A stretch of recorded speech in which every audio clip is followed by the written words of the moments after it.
Hi guys, just doing my my usual last minute check. Do you want to grow your YouTube channel? Do you want to earn more views, more subscribers? Right, why does that not come out of my earbud? Right, 2 seconds, we're nearly there.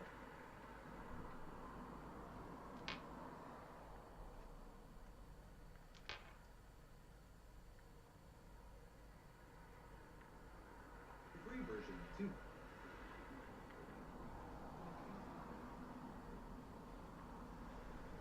Usual thing guys, if you can hear me, if you can let me know in the comments, because I'm still having problems trying to set it up so I can, well, hear myself. Don't quite know why these earbuds aren't working.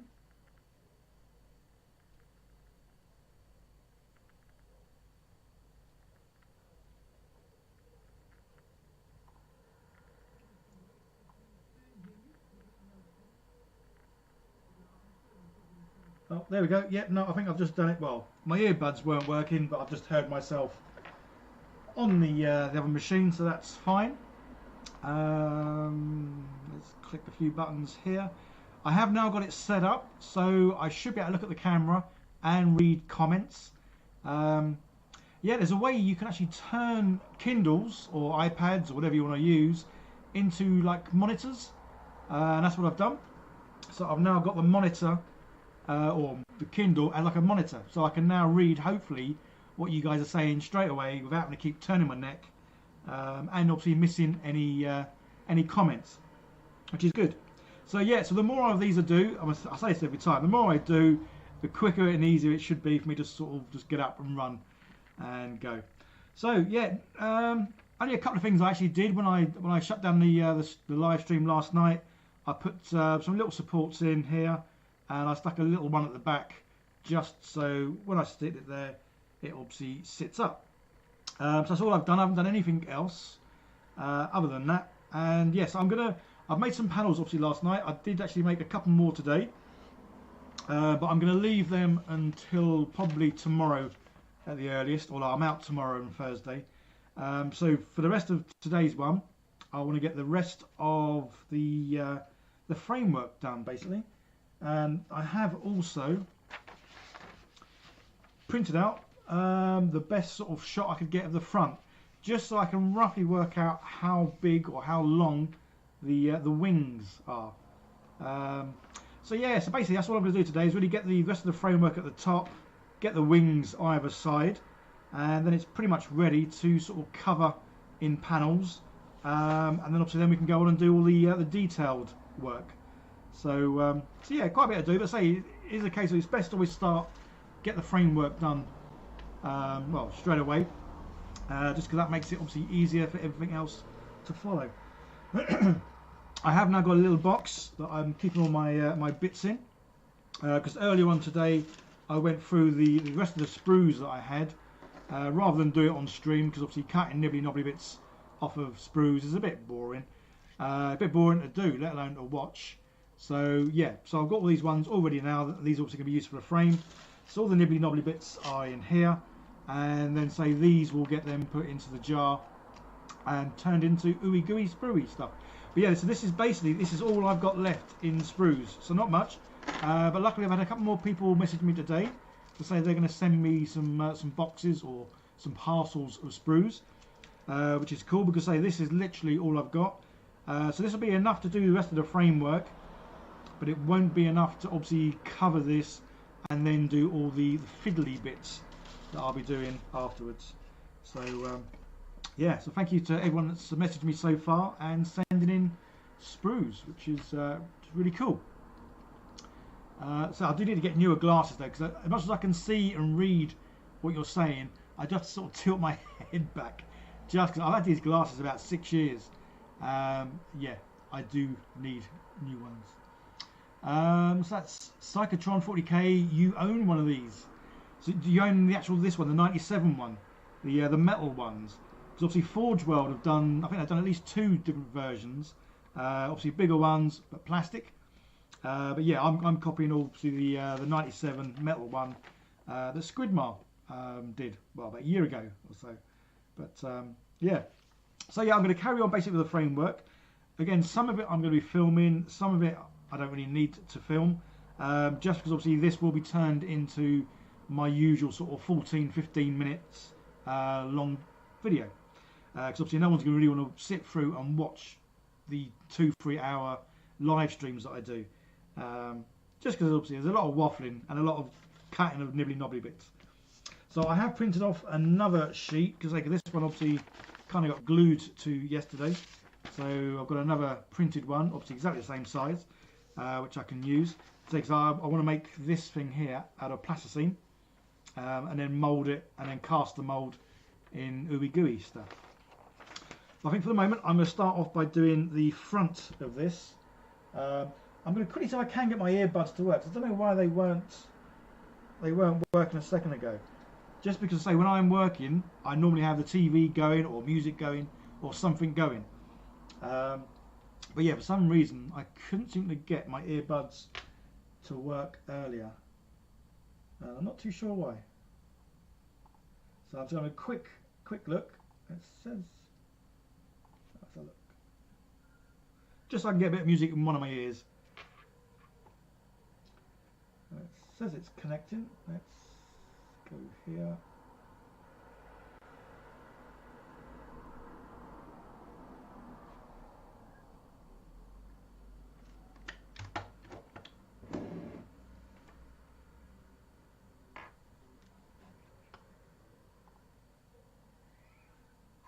No.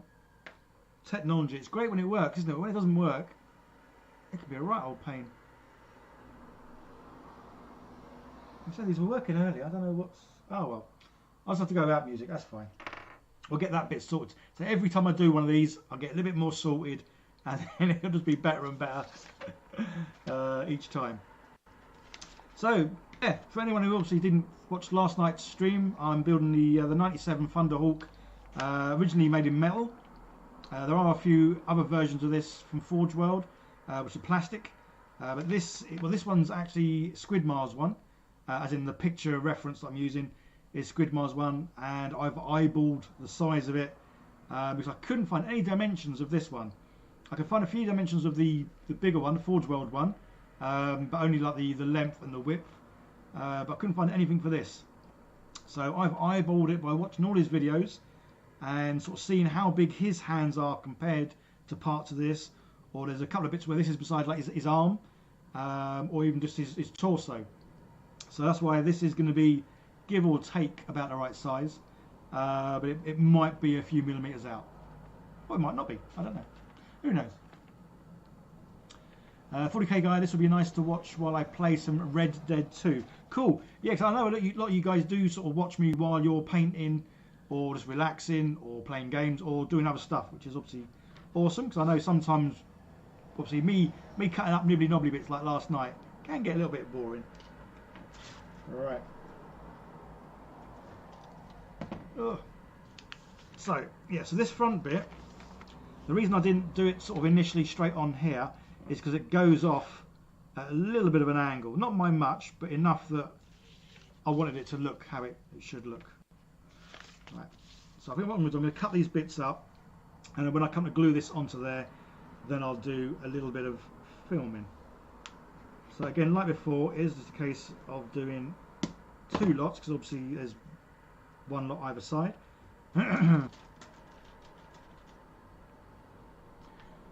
Psychotron, can give me the measurements. I mean, if you can give me the measurements, as in like now, that'd be awesome. Obviously, I'm not going to change the body. Or if you give me the measurements, then I can sort of check to see if it's give or take there. But yeah, obviously I've printed out this sheet just to try and roughly get obviously how big the wingspan is. So yes, if you don't mind giving me the dimensions of like front to back and then tip of wing to tip of wing, that'd be awesome. If you could do that sort of, well, now, that'd be great. So I'm going to carry on doing the front bit, and there's a few bits at the top I want to do. But ideally I want to try and get that done and get the base sort of shape of the wings. So yeah, so if you can let me know how far the wings are, that would be awesome. Because I say that bit I'm really not too. It's going to be near. It's just a case of how near or how far. But yeah, no, if you've got the metal one, that'd be awesome. Yeah, 'cause I did look, so when I was looking for this, I was looking online, and the only place I could find sort of real good measurements was of the Forge World one, because you can make it out of paper. There's like papercraft site, so you can go there, and obviously it's got all the dimensions because it's got all the parts, well, out of paper. But say I wanted to make this one as opposed to the Forge World one. A couple of reasons. I kind of prefer the look of this one. The Forge World one is bigger, not by much, but enough that it's bigger. And obviously, because of my size of my desk, smaller is better if given the option. So that's kind of why I've gone with this one.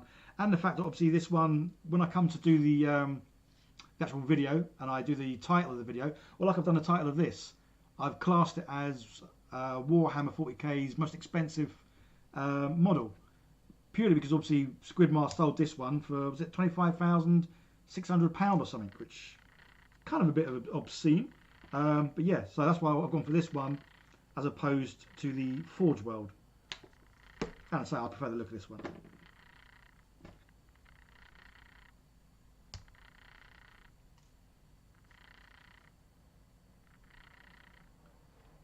So I hope you guys are all well, had a good day. Obviously some of you guys, well, if you're in America, it's, well, probably still the morning time, I guess, isn't it? Well, no, or afternoon.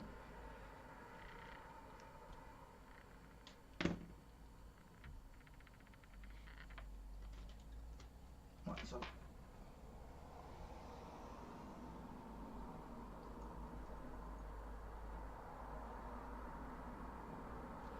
Cool. Yes, so everything's working, say on my end, doing the live streams a lot quicker and a lot easier than it was yesterday. Didn't really have to do a whole lot to get things set up, which is kind of how I wanted it, because then obviously the easier it is for me to do live streams, well, the more chance I'll do more live streams.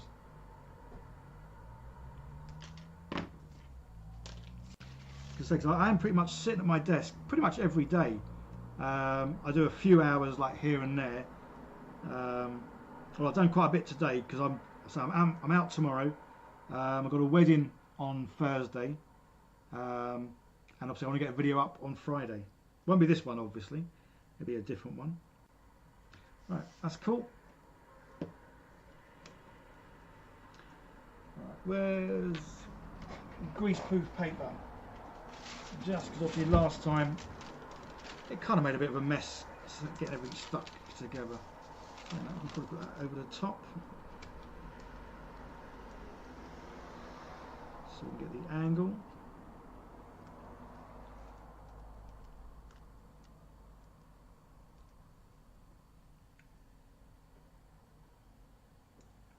Yeah, so say these always kind of start off slow, these kind of builds, because the framework does take a little bit of time.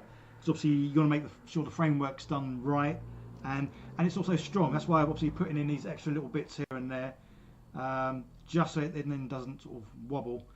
Also, once I get the flat panels on this and they're all glued in, that's going to obviously add a lot more strength to it as well.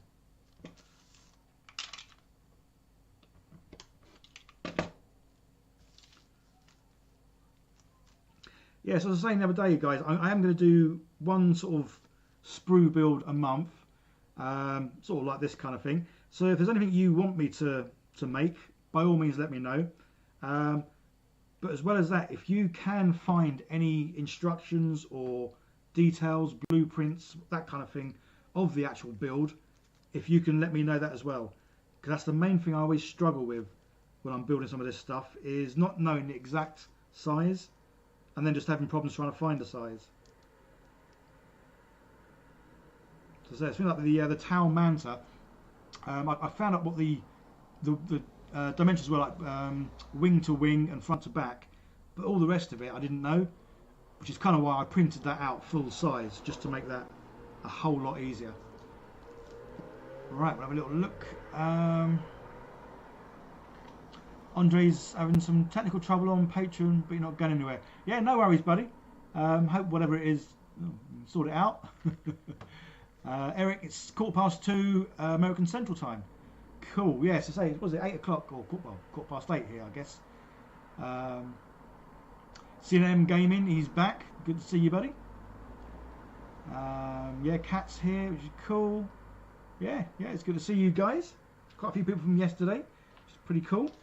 So yes, so I am literally going to carry on building, say, the framework to get that done today.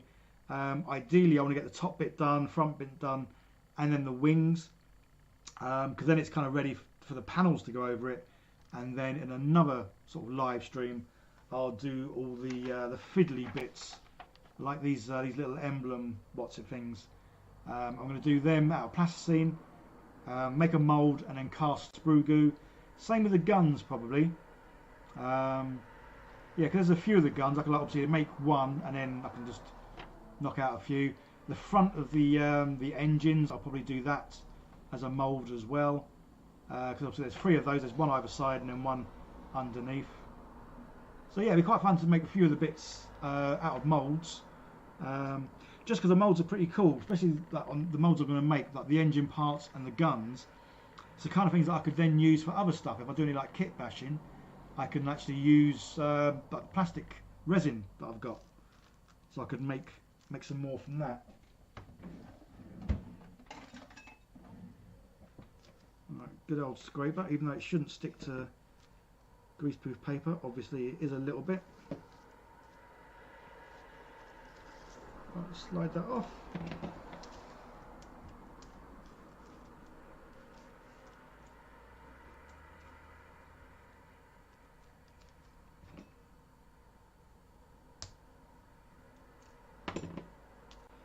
Right, so it's been quite a warm day, and it's still quite warm out there. Don't quite know why I'm wearing a fleece, but there you go.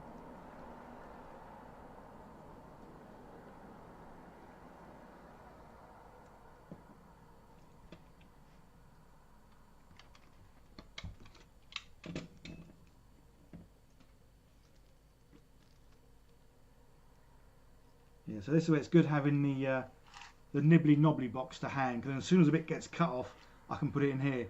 Because yeah, last night and this morning, walking around, there was quite a few nibbly knobbly bits all over the floor. So they don't generally hurt. They just sort of stick into your foot and then kind of stay there a little bit.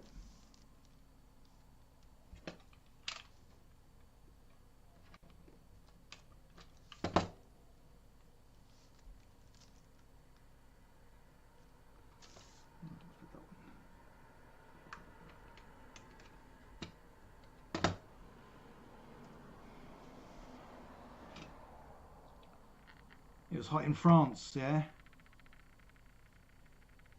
15 minutes and you burn. Yeah, so we keep getting warm sort of days here. It's well, it's still not quite enough. Yeah, so we are getting quite a summer this year, which is a bit different. Obviously, how long the warm weather will last, who knows?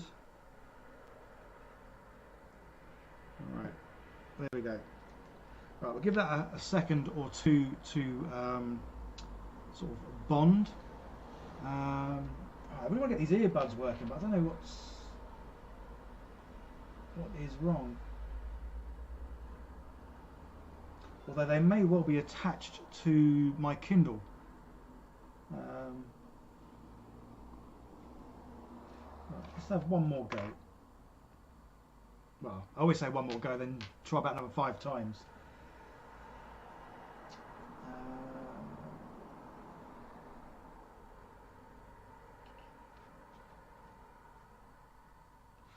So we'll leave that glue to dry for a couple of seconds while I try and see if I can get a connection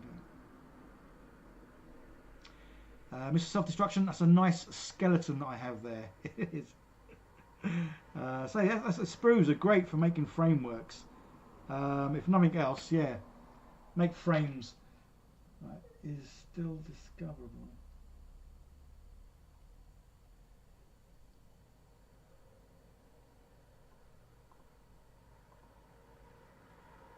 Yeah, it can't seem to find the earbuds. So good is. Oh, I'm not going to do anything on that one. Oh.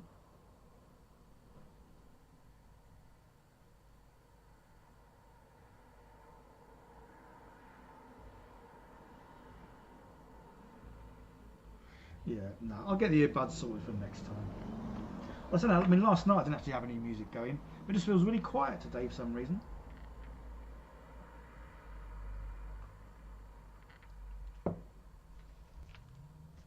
Alright, I'll scrape this off and then put this on. Yeah, so this front bit, say, really, it doesn't go in by much at all.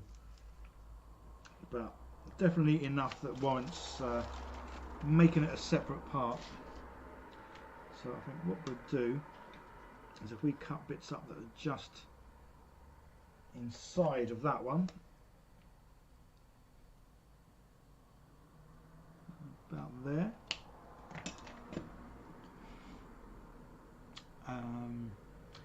If I had to give up sprue builds or nibbly knobbly bits box, which would I pick?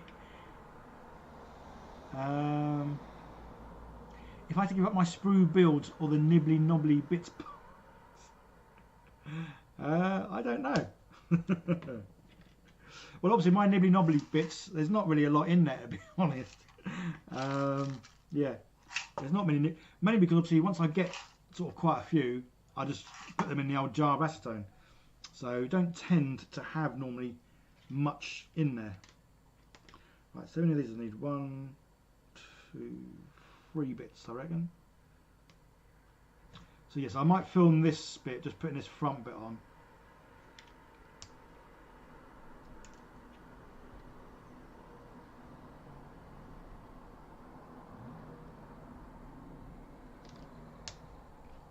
So do any of you guys build anything with sprues? Or are all your sprues just sort of hiding in cupboards? Right, let's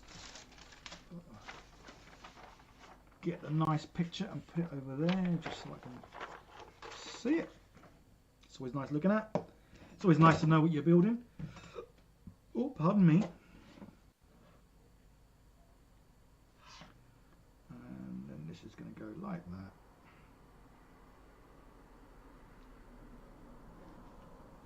Oh.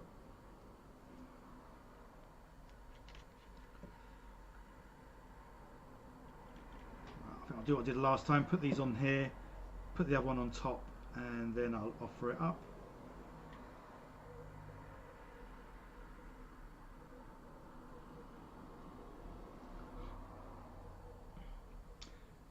What's that, Stephen? Strong wind, rain and yuck.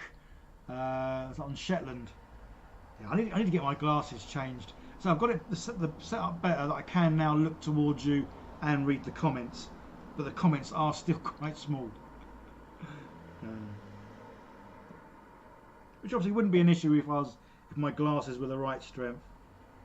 But yeah, I had these glasses for about 6 years and they've kind of been, well, the wrong strength for about the last 3.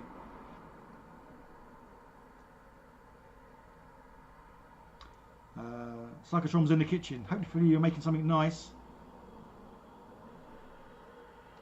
Yeah, so literally if you can give me the measurements from the front to the back and then the wingspan, that'd be pretty cool.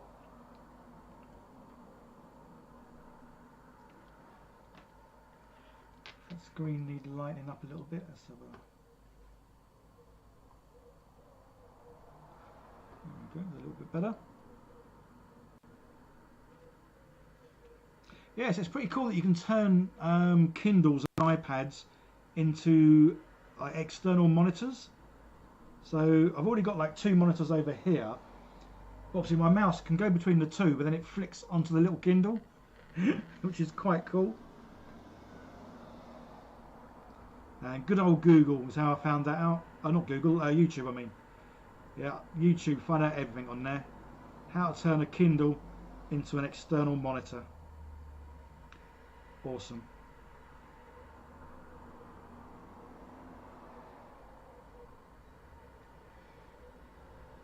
Oh. Where's my chat box?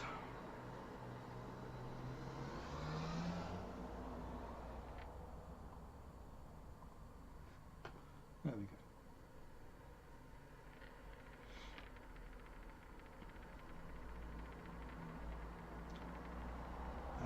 Oh cool, there we go. Length overall with engines 34, width without guns 30. Cool. Rightio, let's be writing that down because I have a memory like a sieve and I could literally forget everything in that 5 minutes. So with the engine, was that 34.8? About the guns, 30.8. Cool. Well, I'm going to measure the bit that I printed out and just see whether or not that's kind of what I've got.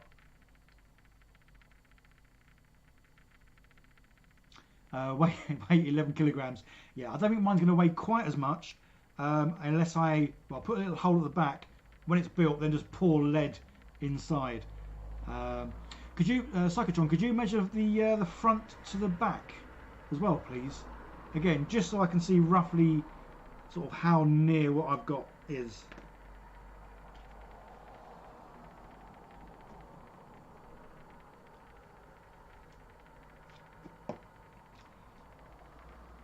Oh, one bit's fallen off already.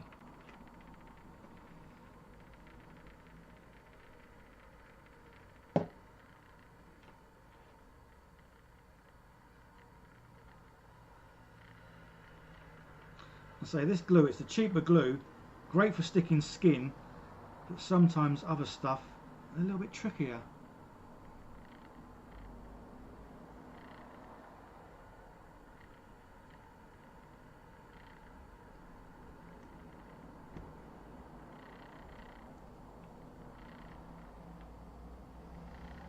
Right, I'm going to hold this for a second and I'm going to leave it and walk away. Well, not literally, but we'll give that a second, otherwise it'll just fall off again. Right, so where's my... Right, so let's have a look. It's going to go to there, that's about the centre. So what was that? The measurements was length overall with engine 34. So is this going to be about 17? Well, take the end guns. Ooh, not far off. Just under 17, so it'll be just under 34. Yeah, it's not too bad then. Yeah, it's only a little bit out. Well, that's going by obviously my printed picture, so that's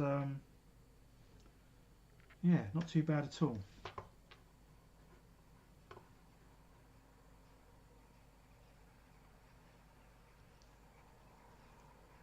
Right, so what's that? Normand. I have a lot of sprues I've amassed in the last few years, and you'd like to send them. Oh, awesome! Can't find an address. Yeah, also I don't put my address obviously anywhere on my thing, but if you message me at it's miniaturehobbyist@gmail.com. I think there should be a link somewhere in the description, but it's literally miniaturehobbyist@gmail.com. If you message me there, then I can give you details of where to send them. And yeah, I appreciate everything that people send in, and if you guys want, then I can obviously, when I do this video, I can give you a shout out and put your name somewhere, just to sort of say these people supplied the sprues that went into building the thing.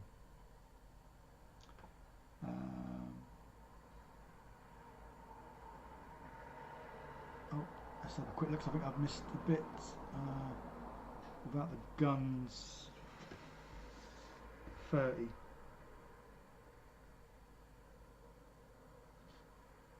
So without guns is better then, so let's have a look. So let's do 30 width without guns. Yeah. So this printed out, I'll say this is about 14.6, so this would have been about 6 mil under, which yeah, isn't too bad. Oh, let's have a quick look because I'm going to miss some chat otherwise.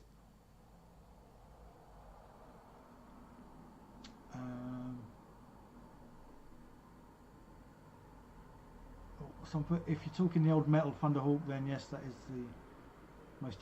Yeah, that's why this is the kit that I'm building. Not the kit that I'm building, but this is the Thunderhawk I'm building. Is the 97 version, as opposed to the plastic larger versions.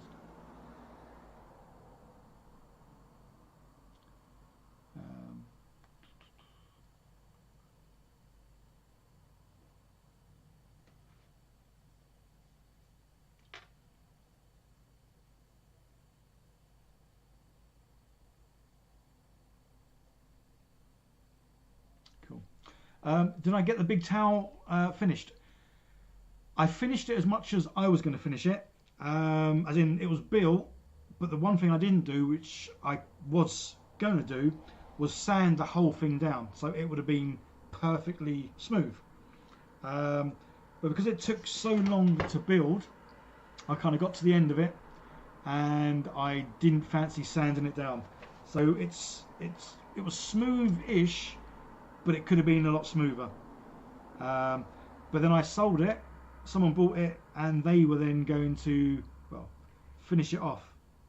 But I've not heard back from them if it has been done. Yeah, no, sucks, right? Yeah, actually, I could do some photos of the underneath. That's one thing I've not been able to get pictures of, is the underneath, just to see more details on the landing gear. Well, and to see how it looks underneath. Yeah, Cyclotron, if you could get a shot of the whole of the underneath, that would be awesome. And maybe some close-up shots of the landing gear, just because those bits, they aren't shown too well. I've tried to watch a lot of Squidmar's videos, but when he has the thing complete, he does obviously the arty-farty shots with the old smoke machine, which obviously looks great, but it means I can't see a lot of the detail. So yeah, so the underneath of this I'd really like to know. Yeah, I mean, if you could let me know, Cyclotron, what the dimension is from the front tip here to, say, that bit there. Well, basically the bit that I'm building. So obviously I'm building this framework. So yeah, so if you could let me know what it is from there to there, that would be awesome, mate. Just because then, say, the measurement you gave me just a minute ago from the width, I think I'm about 6 mil out, which isn't too bad, to be honest. But yeah, I would like to know the distance between the point at the front and obviously this bit here. Or if you go to the tail, but this bit here, 'cause that's the bit that I'm currently building. Yeah. Mr. Self, remember you doing the finished touches and saying it was like a honeycomb. Yeah, some of the panels that I did, when you sanded them, yeah, the inside, yeah, it was like a honeycomb. So that's why some of it I sanded down, then I had to go over the top again with some sprue goo. Basically I was using this. I was using a spatula with the sprue goo and sort of like flattening it in. And I think that's why I then got to a stage where you could get it completely smooth, but the time involved was just going to be nuts. And yeah, so because I spent so long building the thing, because it was huge, it was too big. That's why I like the idea of this sort of size, nice size, fits on my desk, lots of little details, awesome. The tail mantle was just too big. So yeah, I had to stop. Box Fox, I hate it when people do the stupid arty-farty shots. I say, I'm a photographer, I'm a graphic designer. I like arty-farty, but not when I'm trying to look to see sizes and comparisons and basically what's there. Because all the smoke effects, yeah, it looks really good. But yeah, I just I couldn't see anything.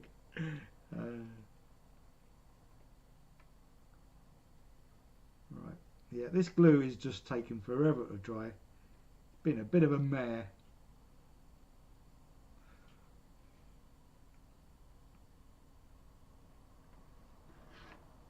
Right, I'm going to give that a bit longer because that's just every time I touch it, a bit's going to fall off. But never mind. So yeah, guys, what are you guys up to then? Are you guys building, or are you just sitting there watching? You having your dinner? Up to anything nice?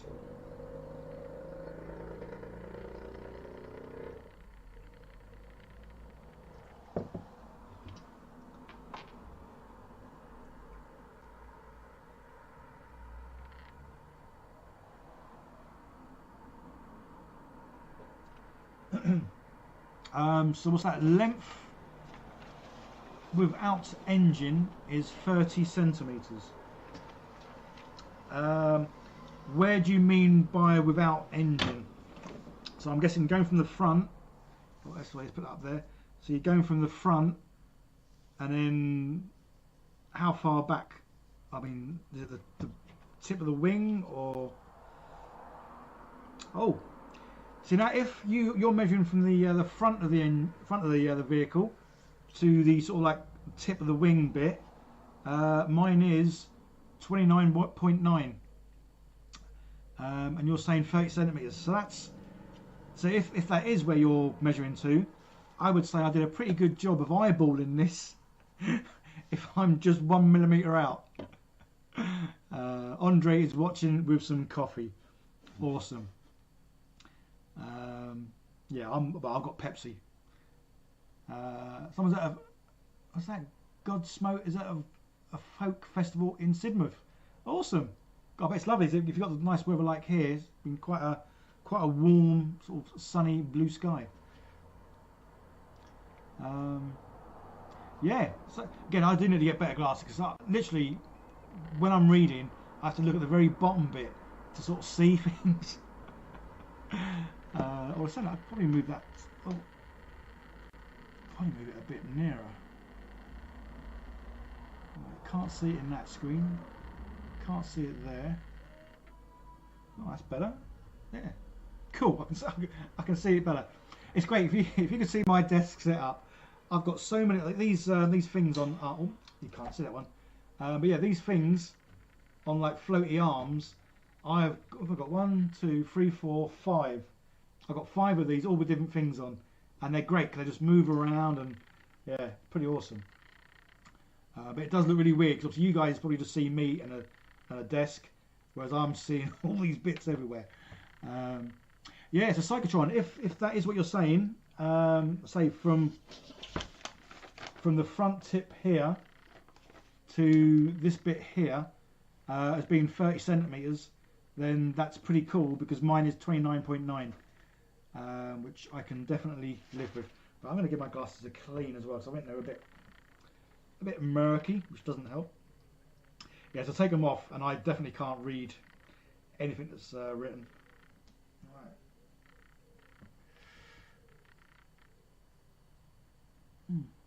Yeah, cool. I need new glasses.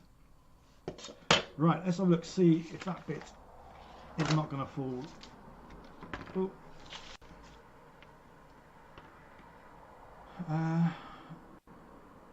Box 4, I wonder if they sometimes do that to hide the neck. Or maybe I should. Maybe I should get a smoke machine and whatever I paint, just chuck out the smoke, have lights down low, and yeah, it'll probably look awesome. But like I say, yeah, it could hide a very poor paint job. Right, I'm going to stick this underneath again because this glue does kind of drip a little bit. So rather than everything getting stuck to my desk, this way it can just get stuck to the greaseproof paper. Right.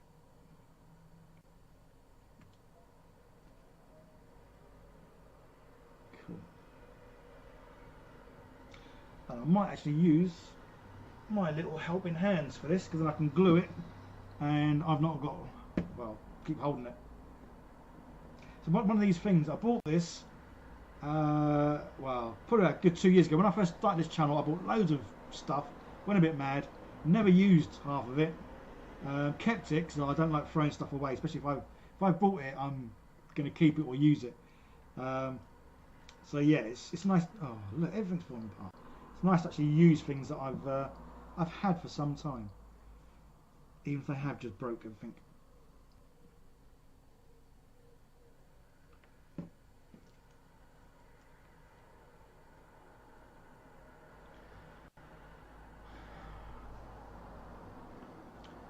Godsmoke, the bottom of that kit was a fugly fit.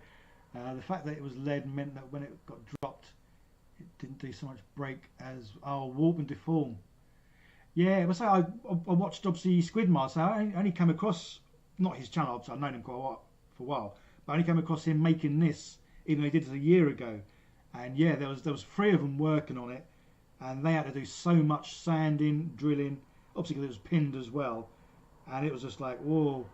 You can understand why a lot of people probably have that set or that kit, and it's still in the box, because they probably took one look at it and thought, nah, it's probably worth more unpainted, or maybe, well, obviously not in Squidmar's case, because that was definitely worth more painted.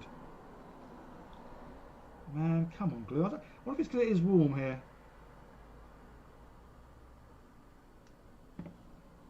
I should really start getting the old cement glue again, because obviously that stuff obviously always works. Right.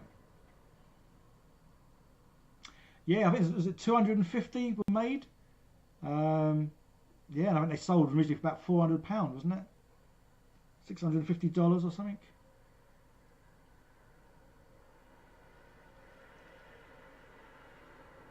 This is getting ridiculous now. So I guess why this morning I went through and cut up all the nibbly knobbly bits off, so I got loads of bits to make the framework with. So I kind of thought this bit would go quick, just because obviously I kind of prepared myself and got all the bits ready. But obviously if the glue is just going to take forever, it's a bit of a pain.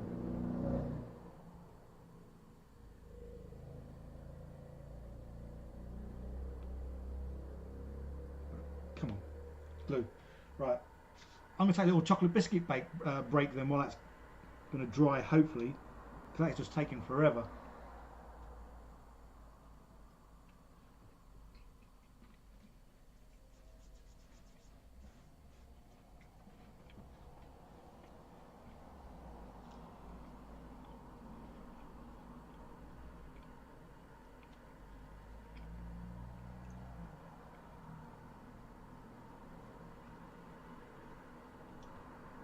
Well, what I might do is I might cheat.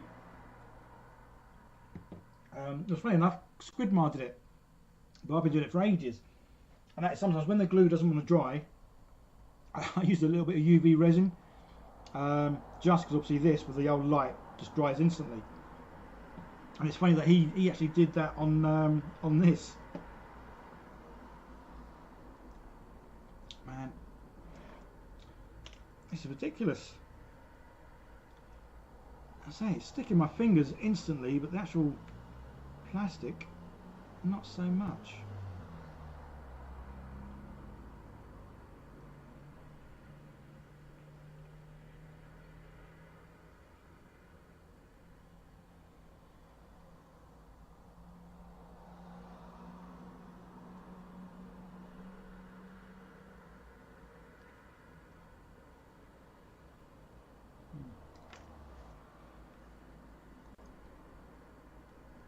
It's like one of those sort of things where you're doing something and people are watching you, and you're like, come on, don't mess about now, there's people watching. That's kind of the feeling I'm getting. There's people watching and this is just messing about and just not gluing.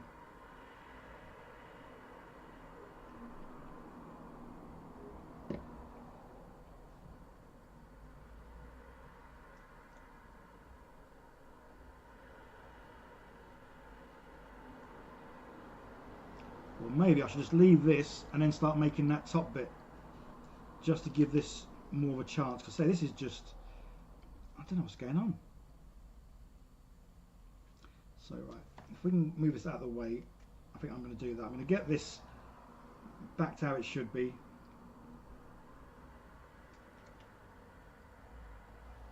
And then I'm going to leave this, let it dry, while I do something else basically.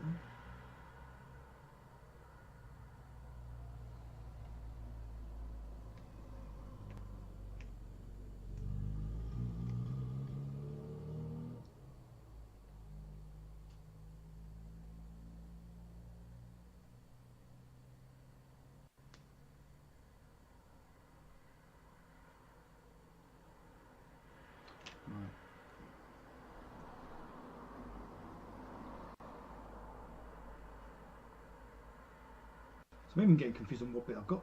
Right, I'll be with you in a second, guys. I'm just having a bit of a mare with this. Right, so that bit goes there.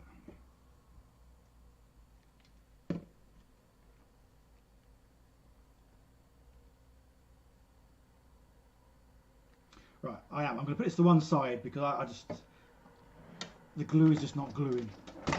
Right, so we put that over there. Let's get this back. Right.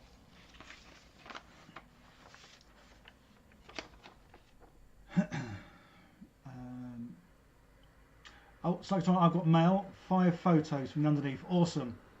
Cool. I'm going to have a look at that. Face enemies to the rear end. Excellent. So yes, so I've done pretty well. So this was 29.9. So it's literally 1mm short of what it should be.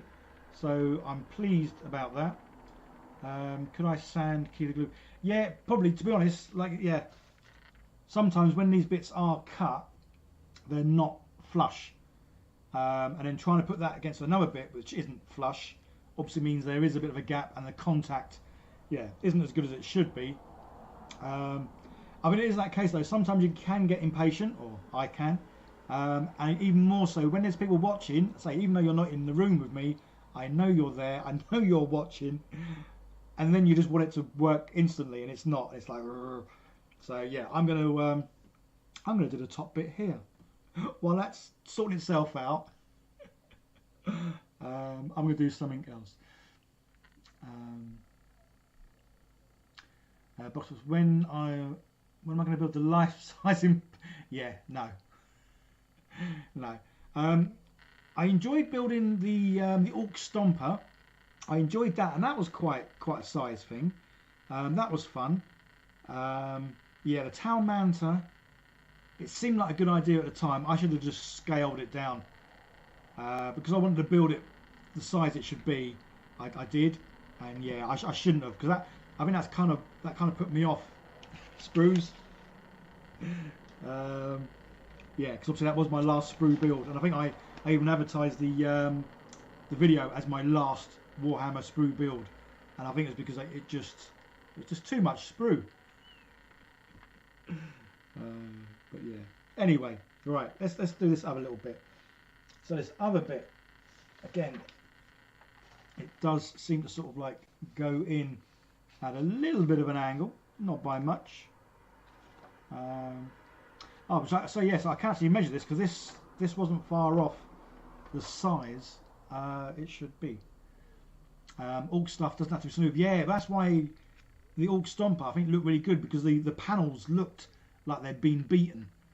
Obviously it was full of rivets as well, so yeah, the Orc Stomper looked like it should, which was pretty cool. Right.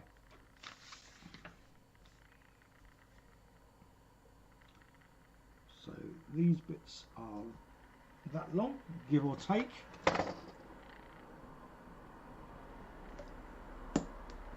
And again, we'll have a couple of them.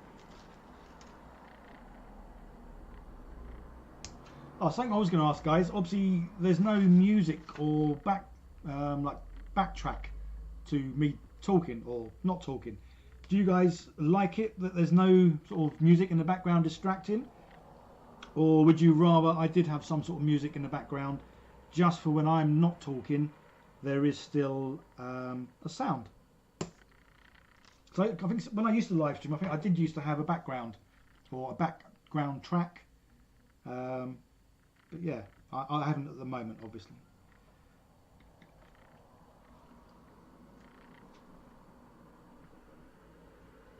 If I scaled it down, it wouldn't have been as awesome. Yeah, you're right, Merlin. So that's kind of why I did kind of keep it to the right size, just because, well, it made it a bit more epic, even if it was a bit of a pain in the butt.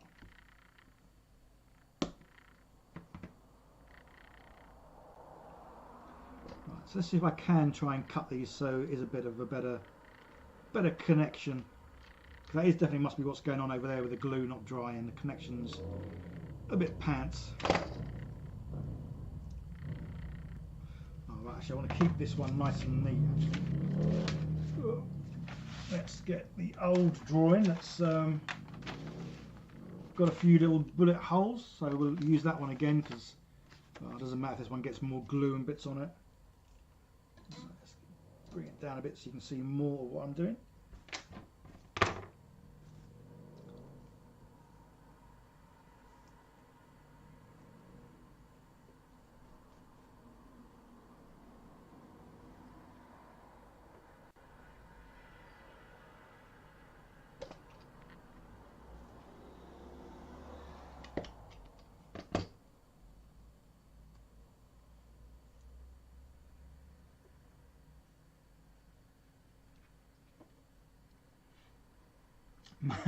Maybe I could hum a tune. Although it probably wouldn't be as bad as if I was singing, I guess. But yeah, I don't think I can hum tunes because I don't know. I say my memory, honestly, it is pants. So yeah, I wouldn't even know a song to hum or a tune to hum.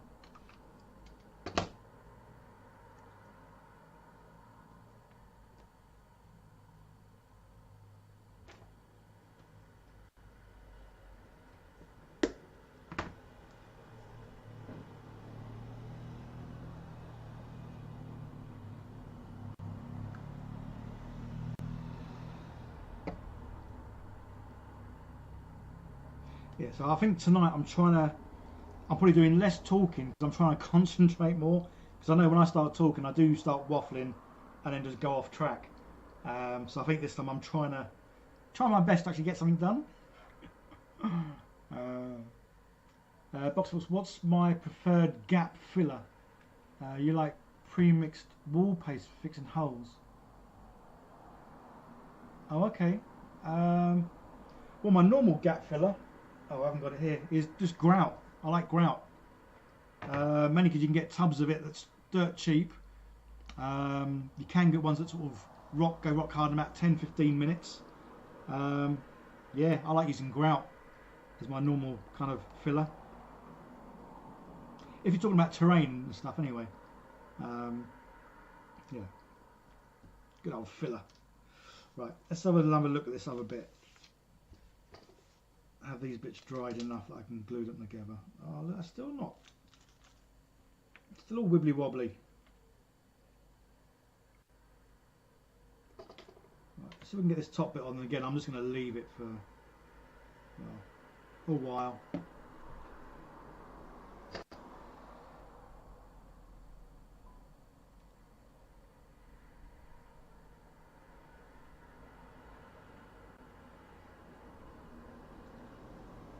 Just to hold that for a little bit.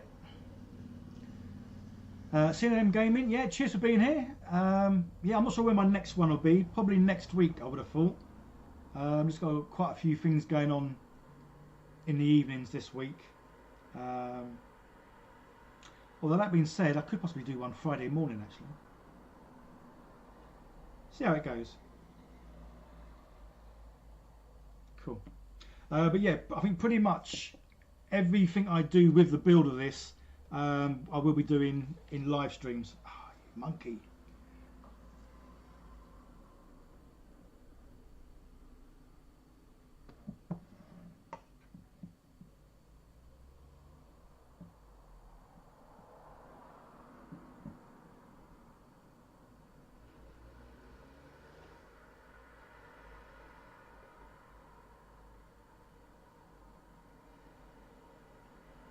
Yeah, I think I definitely when I concentrate, I kind of stop talking as well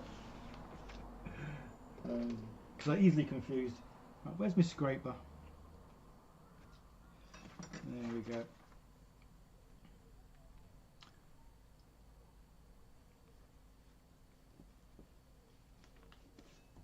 But yeah, I am looking forward to having a go at making some of these bits out of plasticine. That'd be quite fun, and then a bit of mould making.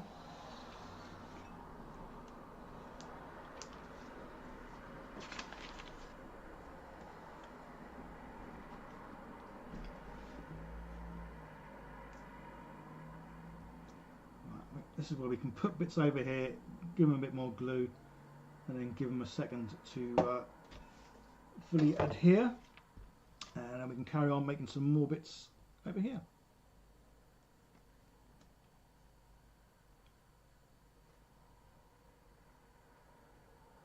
So what I might do with this one, I'm not sure. I might do what I did with the towel manta and put it on eBay. Just because, again, I still don't play Warhammer.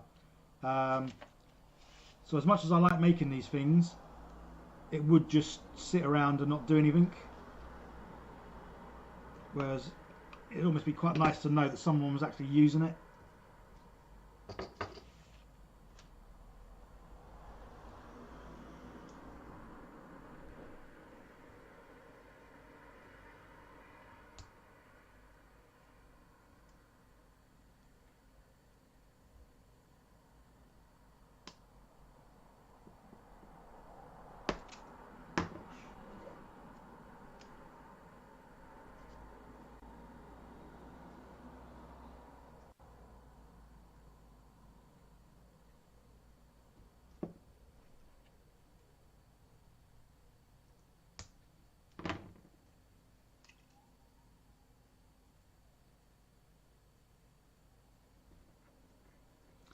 think the air is starting to get cooler here now, which is nice.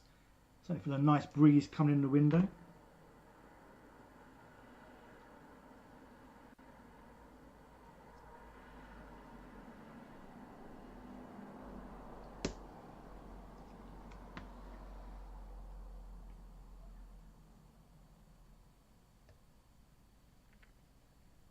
Evening pizza loving gal. It's good to see you here.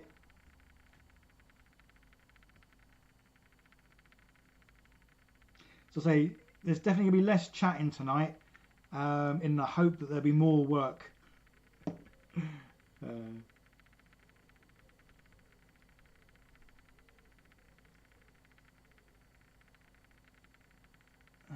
Frogpog, hello. Scratchfuls, hello. Yeah, it's good to see quite a few different names tonight as well, which is nice. Obviously, I love seeing names that I've seen before. But it's cool to see some new, well, I was going to say new faces, but obviously not new faces because I can't see what you look like. Right, so that's that bit done, that's that bit done. And to say, these do go in at a bit of an angle.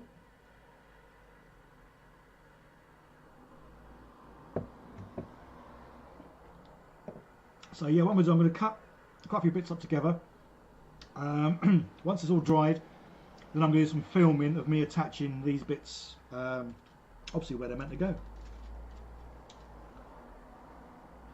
Right.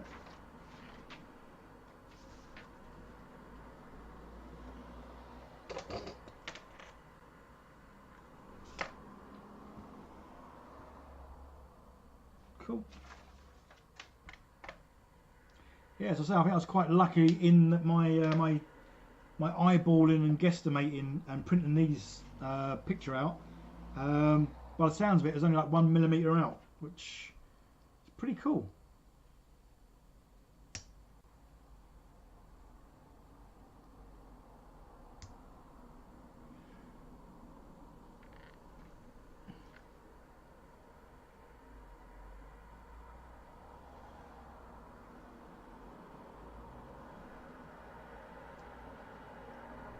So whereabouts are all you guys? I know obviously there's quite a lot America.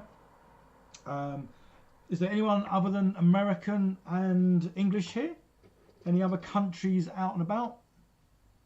Oh, look, that's just as I say that we've got someone from Croatia, Sedislav.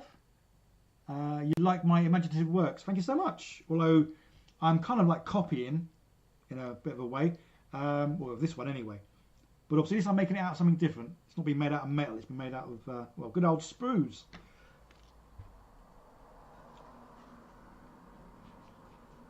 Yeah, so I think my next live stream, I might do it Friday morning. It all depends because I'm still working on the video that's going to come out Friday. I've almost finished painting it, but there's a few other bits I need to do to it. So if I can, yeah, the next live stream will be Friday. If not, then it'll be next week. But yeah, you won't miss out on anything I'm building with this. I say this, I'm going to build all of this during live streams. Andre is a Dutchie. Red Neuros, Belgium. Cool.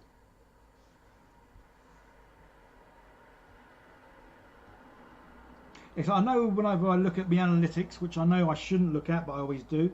Yeah, the vast majority, I think it's something like 40% of people who watch my videos are American.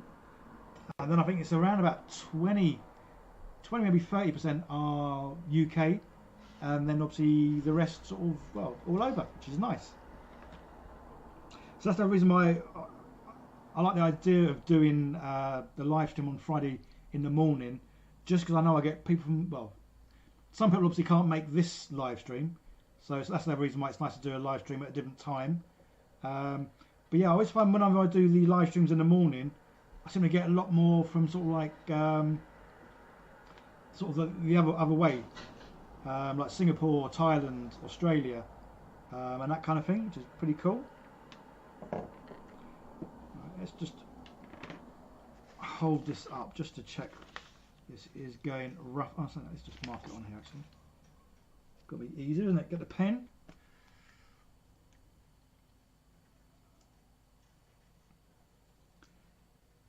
it starts there.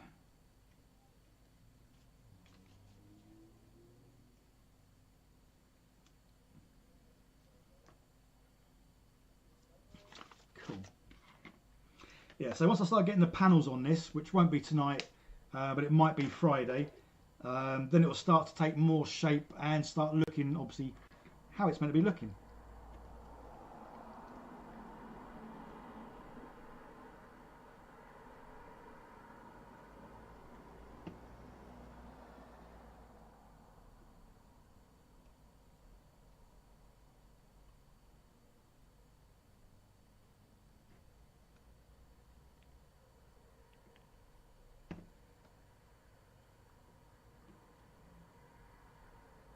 Again, good old fingers getting stuck.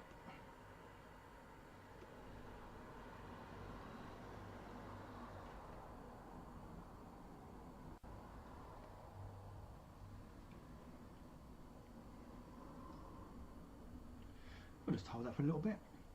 Good evening, Rick. Hope you're well.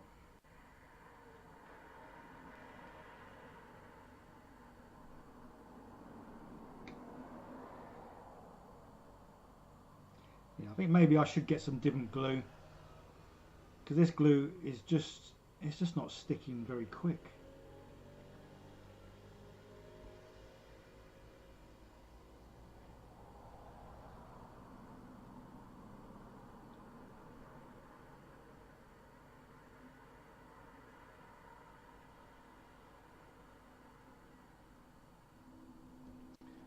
Let's hold it there, because then hopefully I won't get any glue on my hands.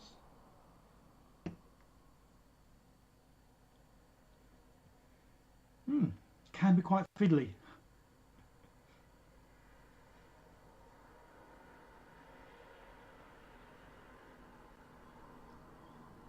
Oh, stuck my fingers again.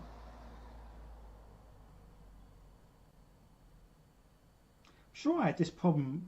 Yeah, I'm getting a bit of a deja vu now when I made that Orc Stomper.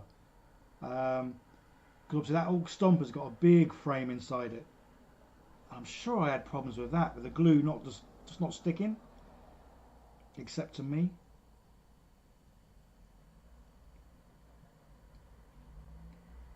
But say, unfortunately, I have no cement glue. The only other glue I've got other than this stuff is the Gorilla Glue. And the Gorilla Glue is really good, but that does take sort of 20 minutes to dry, which obviously in this case would be no good.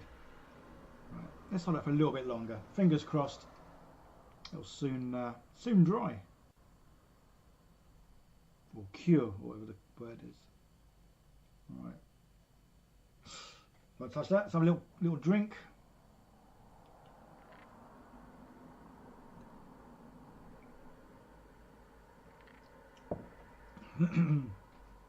And let's have a look, see if I can do the other one and see if that's any better.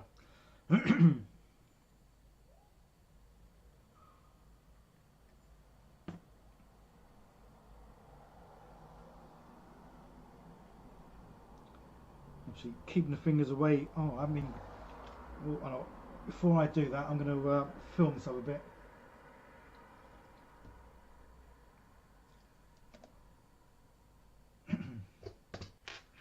Right, let's just turn up the brightness a little bit.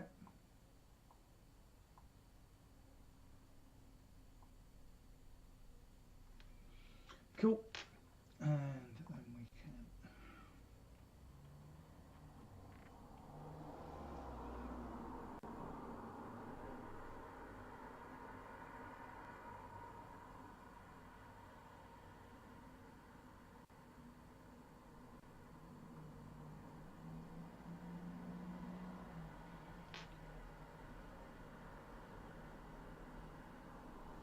can film that again because it wasn't quite in focus.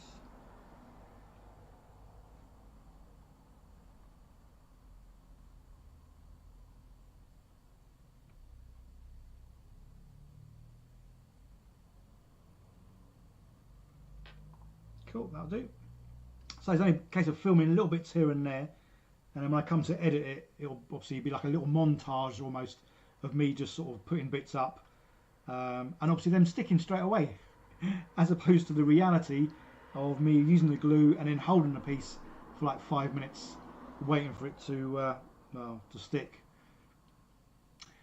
The baking powder. See, I've had a go at using baking powder. I didn't like it. I didn't like the fact that obviously it stuck to my hands, made my hands all weird. The smell of it. What did I use it for? Might have been the towel mantle, I'm not too sure.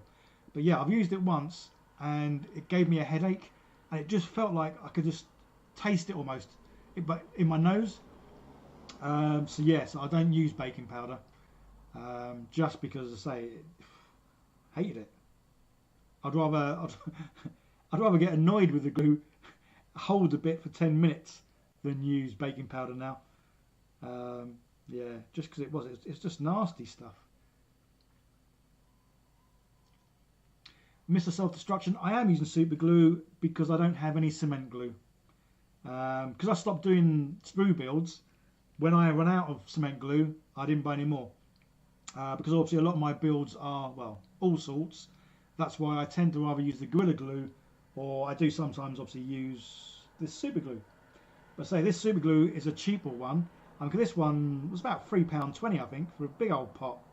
But say sometimes it'll stick things straight away, and then other times, like tonight, it's just, I say, admittedly, some of these bits, obviously there's a big old gap there, so it's, the bit that's glued is a small bit, and it's not like a couple of nice flat surfaces going onto each other.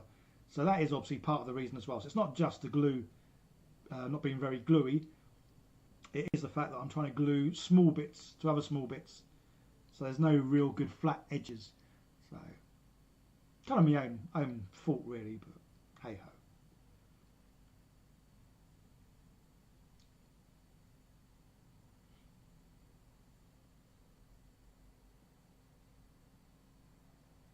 Right, if this actually glues for a bit, then I can put the bits that go across. What have I done with them? Oh, these are these bits, aren't they? Yeah, yeah. Because these bits go in at a bit of an angle. Let me take that off. Alright, let's see how well I can do this without, again, gluing my fingers to themselves. All this.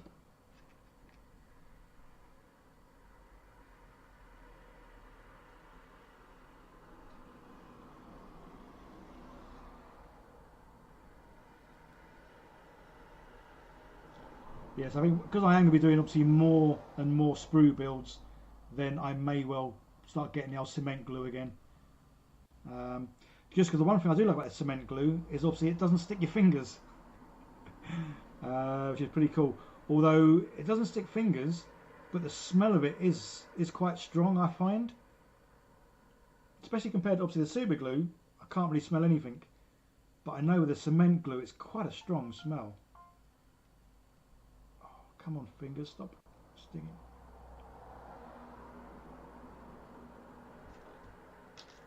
Right, we'll have another go at this other little bit. Arnold, greetings from the Netherlands. Yeah, good to have you this evening. Hope you're all well. Tamiya extra thin. Yeah, well, say normally it is cement glue, which is Tamiya's cement glue, and that is what I normally use for, well, sprues. But say I just don't have any. But yeah, so the fact that I'm going to do at least one build a month using sprues, then it does make sense to get something that is better. And I say the fact that it doesn't stick your fingers is just a big bonus.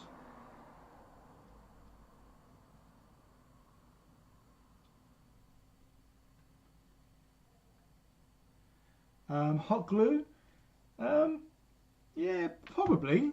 But the problem with the hot glue is it's sort of bigger and thicker. And again, it takes a little while for it to dry. Oh, well, it doesn't take that long, I suppose. Yeah, I've got a hot glue gun. But again, sometimes they're just awkward to have. And so when you squeeze it, sometimes loads can come out. And, yeah. But yes, to say that the best thing is the cement glue. But I don't have any.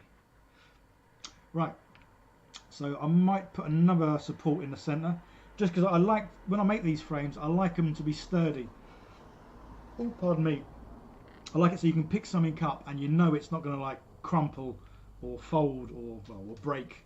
So yeah, I do sometimes go a bit OTT on framework, but I don't see that as being a bad thing. It just means it's not gonna break up, which is cool. So we might as well put that one above the one that's in there already, and about there.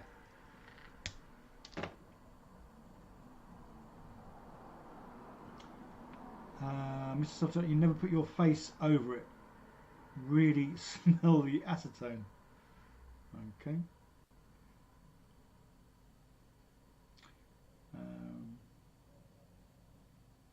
Yeah, so the baking powder, it did work when I used it. It's just, I just found the smell so strong.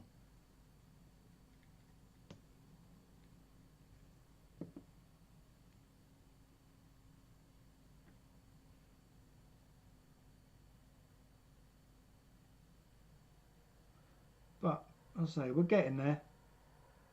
Slowly but surely, perseverance, all that kind of jazz. Right, so yeah, so that leg at the back, I've only got this little bit stuck on purely just so it sits up normally and doesn't keep wobbling, because then that might just annoy me even more. Yeah, glue guns aren't smelly at all. Yeah, I say it's more of a case of when the glue comes out, it never generally comes out in a small amount, or not a small amount that you'd need.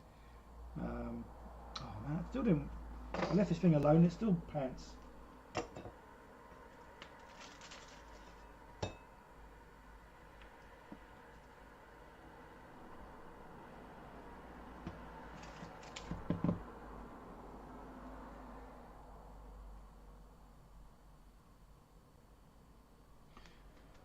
Right, we'll leave that there again. Rick, looks like the trailer of a truck. Yeah, I could be making a Mad Max trailer and then just put guns and things all over it. Which wouldn't look too bad, really. Be quite cool.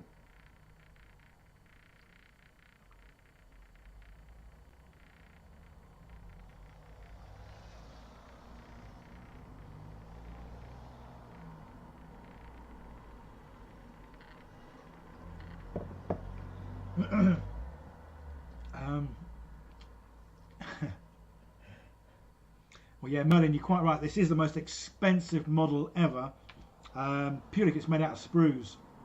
And as we all know, sprues are highly expensive. No one's ever got any of them lying around. So yeah, this is the most expensive build ever.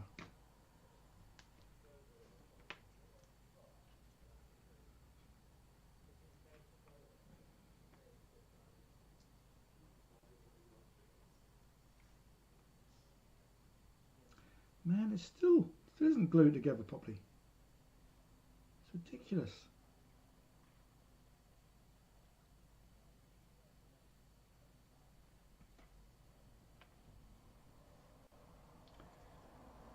Hi Alan, you alright buddy? Last one was a little late for your schedule. Today's took time to share around. Love to see you back at it. Yeah, well, I think I just overdosed on sprue videos or sprue builds. I just did too many and I just needed a break. So yes, that's why I'm back, but I'm only doing one a month. Just so it's still fun, still entertaining. And I say, I think building smaller things as well. That town manta was just so big, it kind of took it out of me, I think, in the end. Yeah, I just had enough. No more sprues.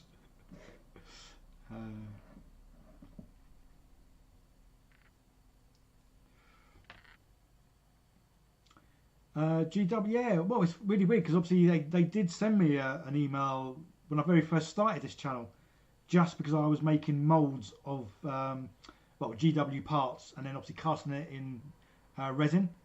And yeah, they sent me an email straight away, one of those cease and desist what's-its. But yeah, with all the sprue builds I've done, they've never sent me anything. Well, I don't see how they could, because obviously I'm using sprues to make things. Who knows? Yeah, Cat, it's getting there, isn't it? Say it would have been a lot quicker. And for once, it's not me waffling that's made this go slow. It's the glue. So yeah, it's not me doing chatting and just going off at tangents. It purely is the glue just, well, just not playing ball. It's not sticking.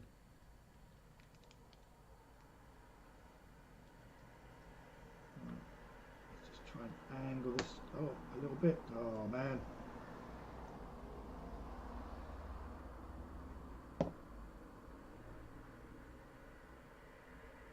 So, because I did want to get the framework all done for this and the wings, so then the next sort of video it would be ready to start getting some panels on.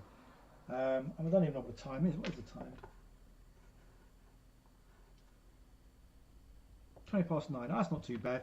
Yeah, because I was probably going to go till about sort of like 10:30ish maybe. So hopefully by 10:30 this should be pretty much done.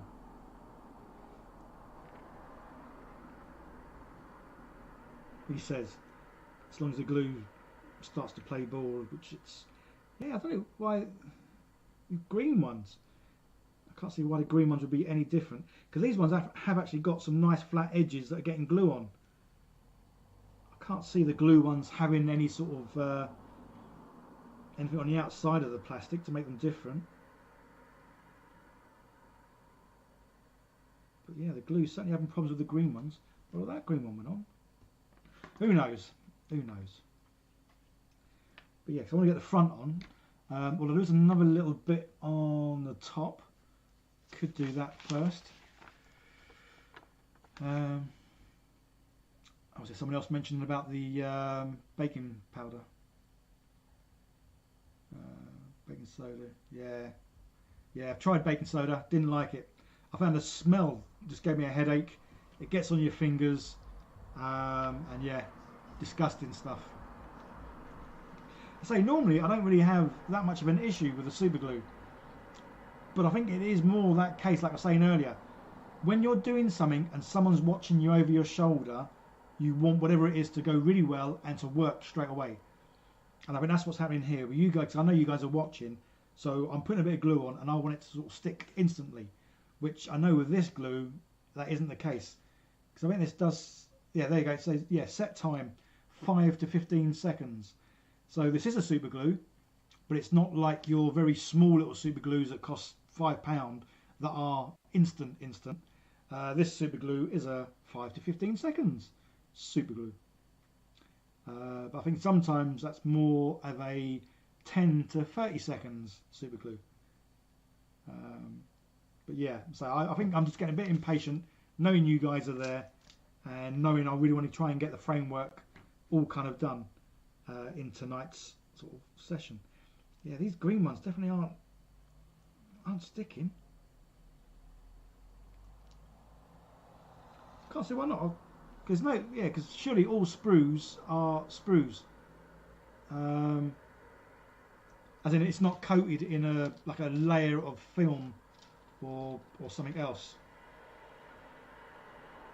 Yeah, because these green ones were from Blood Bowl, the Blood Bowl sort of set. Yeah, Games Workshop 2020. But yeah, for some reason these really are putting up a fight and not gluing very well.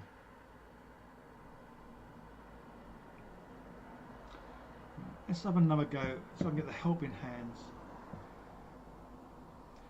The set times has always been a guideline, but in this case, yeah, I think you can just throw it out the window whatever time it says it's going to set. So yeah, it's just not, it's not having it. I don't know what to do. I think I might have to do this bit again in well, a different colour, just because the green really doesn't seem to be working. Oh, so I might use that UV stuff in a minute.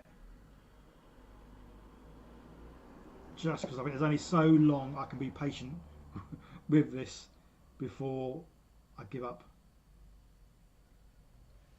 Right, so let's put that there, and then yeah, I'm going to use a bit of UV resin just to cheat, just to get this done, because I want this front bit on. What's that bit from? Oh, that was my example bit. Right, let's get my little purple light, and we're gonna cheat just because I haven't got all night. Right, let's put a little bit on the inside.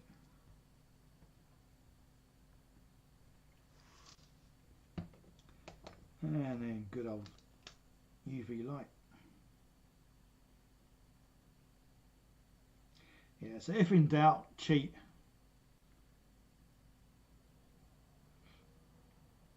So I've used this as a glue before. Well, in fact, I think most of the resin, because when that bottle's almost gone, most of it I've used as a cheat like this, just because obviously it's a quick and efficient way of getting it to well, adhere a couple of bits together. Are those Blood Bowl sprues the kind of pre-primed push fit sets? Yeah, they are. Yeah, you don't need glue. You can just push them in. You've been having issues with gluing those to keep them together. Ah, okay. Oh, so maybe then they are. Yeah, because the red ones, they're the same. The red ones are the Blood Bowl ones. Although they seem to glue. Yeah, touch wood, they're glued.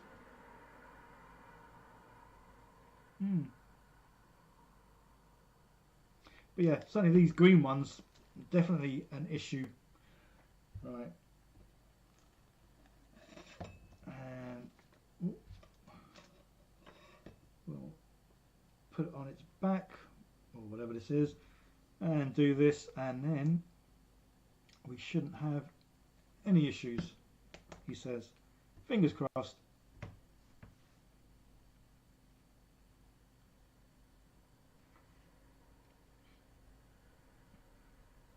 Although again, this UV stuff's got quite a strong smell.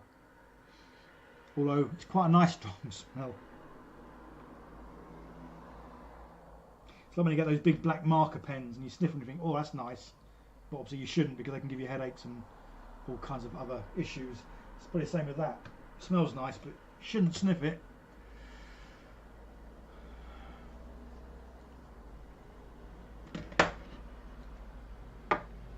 Right. Now we should be able to glue this front bit on. That I kind of wanted to glue on about an hour ago. I'll have to move them down a bit.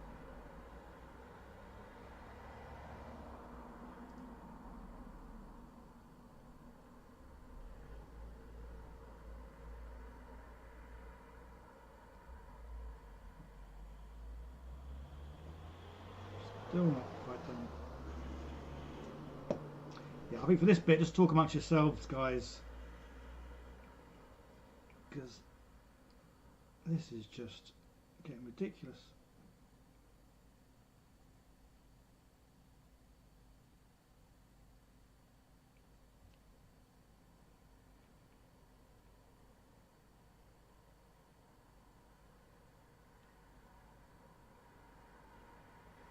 Right, let's see if we can get the old helping hand in again.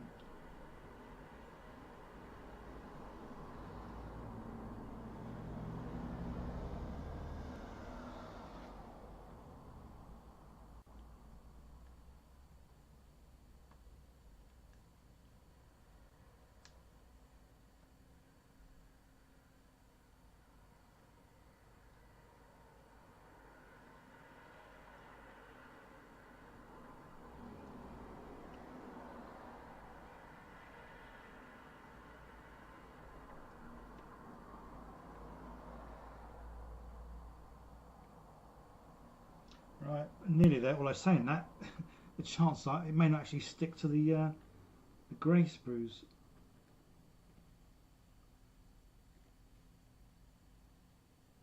But the one good thing is this is where I say the framework, obviously I try and make it as neat as I can, but it doesn't need to be 100% neat, because it is going to get covered in obviously panels, so you're not really going to see it too much.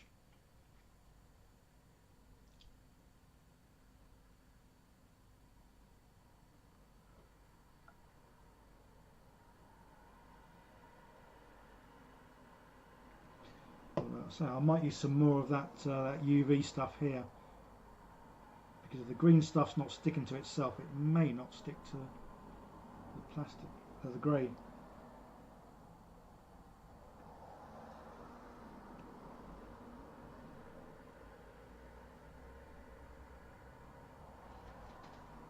I just want to check some of these green bits look a bit different length.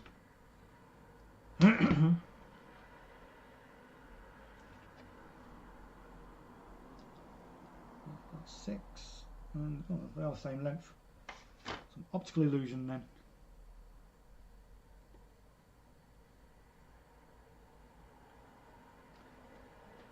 Alright, let's cheat again.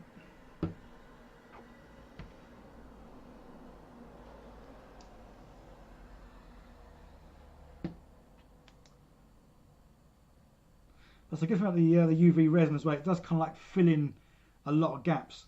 So when I am cutting these sprues, and I'm not cutting them obviously flush, using the resin obviously fills in a larger area, which obviously it would do if I was using the hot glue gun as well, I guess.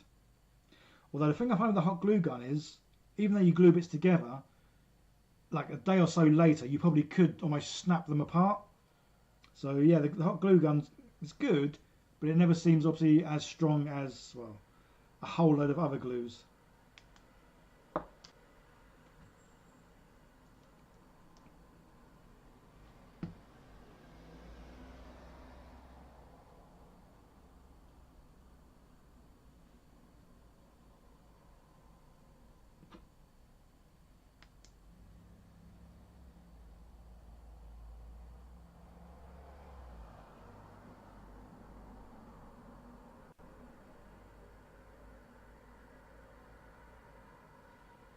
Wrap it in goo, yeah.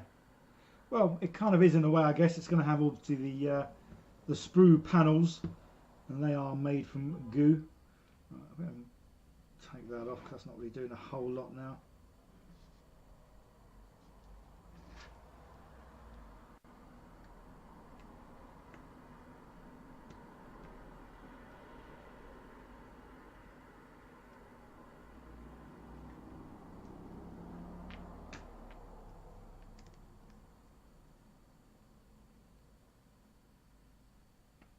Yeah, this is putting up a fight, but I'm putting up a fight as well. So yeah, because this UV resin thing that I've got, I think I've had that for about 2 years. So obviously it lasts really well once it's opened, and yeah, so it's definitely a good little way of cheating to get something to bond and adhere to something else nice and quick.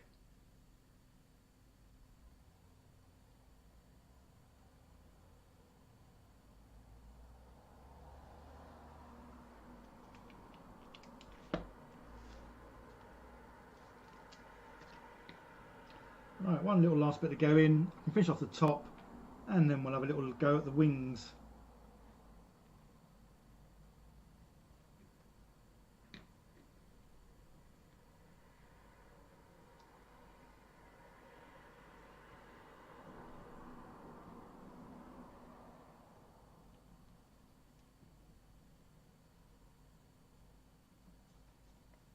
Let's just go straight in with this, not even going to bother using the glue.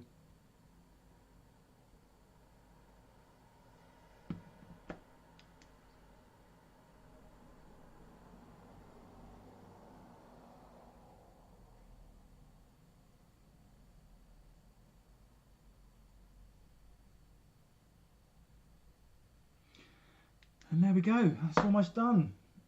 I feel like it's taken forever, but kind of get there in the end. Right, let's put that back on. Right, I might actually even put this to one side and have a go at doing the wings. So say, yeah, with the wings, obviously I'm just going to do this sort of, this flat panel bit that comes out. Just because obviously I want to get a bit that comes out. I'm probably going to build the engine bit first and then finish off the rest of this and the bit that goes over the top. So yeah, so the engine I'm going to do with obviously the flat panels, but then wrap that around like a tube. Probably something like a Smarty tube. I think it's about the right size for this. Maybe. But yeah, so I've got some tubes, so I'm going to see what tube is best.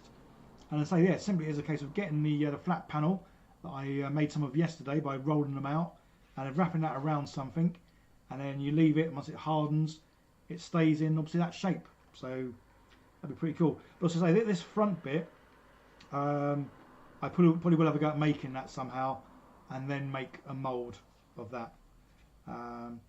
Or maybe even I might have a little look online, and if I can 3D print an engine part, then I might do that.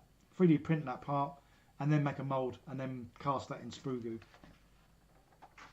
So I'm looking forward to making the emblem on the side out of plasticine. But yeah, I think the engine bit, it might just be easier just to 3D print. Any excuse to use my 3D printer really, because I love using my printer. Ooh, there's one little bit back here that seems to be loose.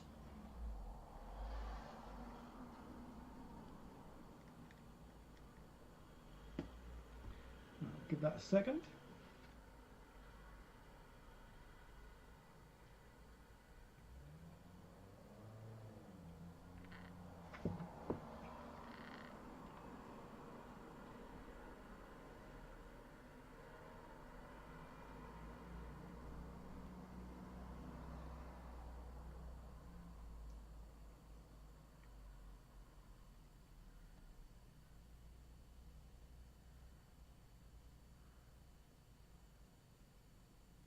I'll say, it might well be the warmth then, because even these grey ones are having problems gluing now.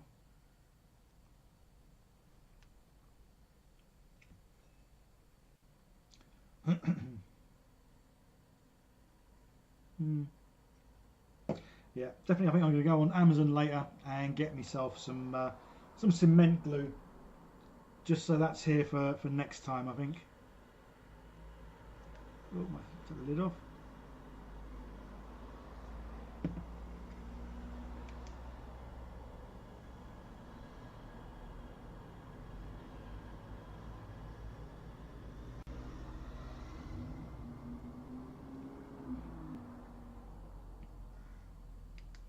Cool.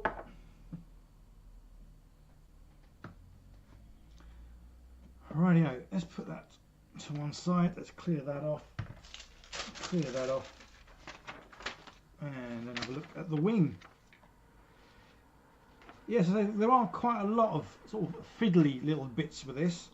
But basically, it's a case of getting the framework done, get the panels all over it, and then just tackle each sort of tricky bit one by one afterwards. So yeah, so whenever I make something, I always kind of like break it down into sort of sections, just to make it easier for me to sort of work out how to accomplish one section before moving on to the next. Just makes it a lot easier rather than trying to look at the thing as a whole. Yeah, break it down into stages, and then yeah, concentrate on each stage as it goes. Looks like that fancy sauce juice drink cap that is usually green.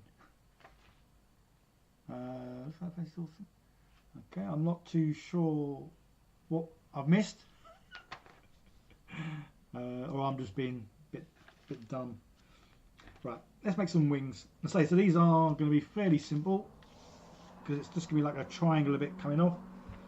And again, let's have a look on here where it starts. So the wing sort of starts from there and then goes back somewhere about there. Right, let's have a quick look at my other picture just to make sure that is kind of what it does. Where's the picture?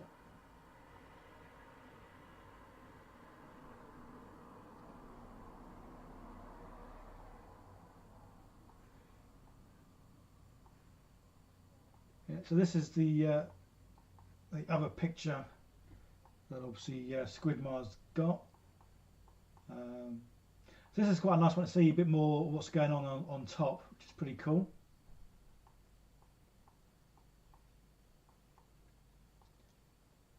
Yeah, so it looks like the wing kind of like goes into about there. Oh, see, now does it go right to the back? Well, I'm saying that it's got a big engine bit in the way, so I probably won't even see where it ends off. yeah, if I go to where I've kind of marked up, I think that'll be good enough. So let's.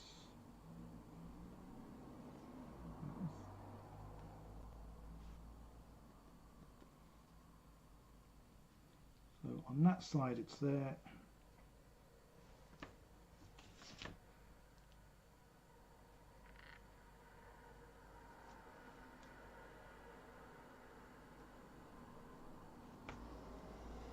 And there we go. That's roughly where my wings are going to go from and to.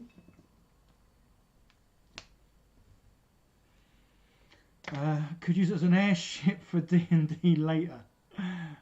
Powerful gnome engineer has created an airship and is planning on taking the adventures to a distant land. Well, there's that, or Space Jammer.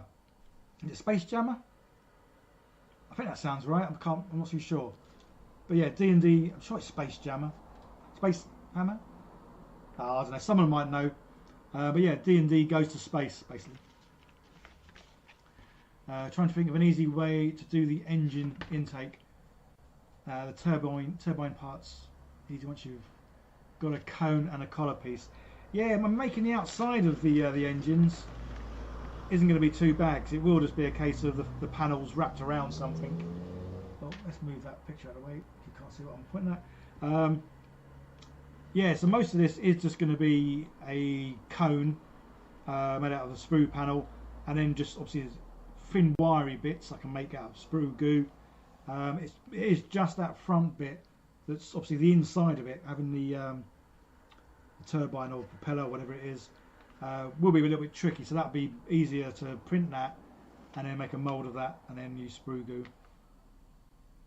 But yeah, the back end of it would be easy enough, or the whole main bit's easy enough. It's just the front that's got a bit more to it. Yes, it's definitely more like an Orc vehicle now. It's definitely getting a fair few holes in it. It's getting a bit shot up. Right. So yeah, so this thing was 30 from tip to tip without the guns, which is pretty cool. Where's me tape? Me ruler. I think mine was just under.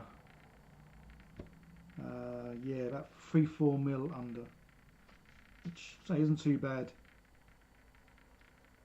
So this is where I almost need the picture directly from above. Let's see if I kind of put that there, and then obviously so again, there's quite a lot of sort of eyeballing going with this, but it's, I don't want to say it's accurate eyeballing, but it's in the ballpark eyeballing. So it kind of wants to come to there. So starting about there and there, and then it's bosh. Oh, and this one's got obviously the size of it.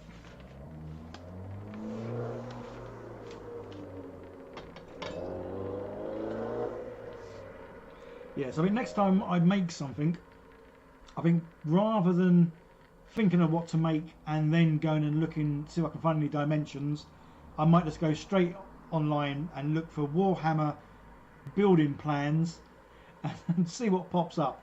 And then whatever pops up, maybe that's what I should build, because I'll have all the plans for it. Because I say, trying to get the plans for this are a nightmare. The Forge World one, as I was saying earlier, you can get the plans for the Forge World one because there's instructions on how to make this out of cardboard. So it gives you every single panel, which is obviously really good. But this 97 metal one, there's just no details anywhere. Even going on places like Reddit and looking everywhere. Just it's so difficult to find stuff.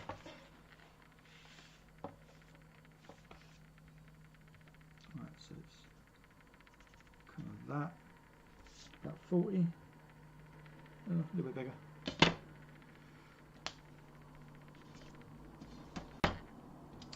For the cylinders, could I coat something in sprue goo that's already a cylinder? Yeah, probably.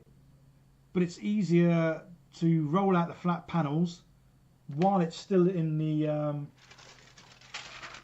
cylinder greaseproof paper. So you have 2 bits of greaseproof paper, sprue in the middle, flatten it out so it's a flat panel. But then if you wrap that around whatever the tube is, leave it 8 hours, and then obviously the sprue goo as a panel will stay that shape.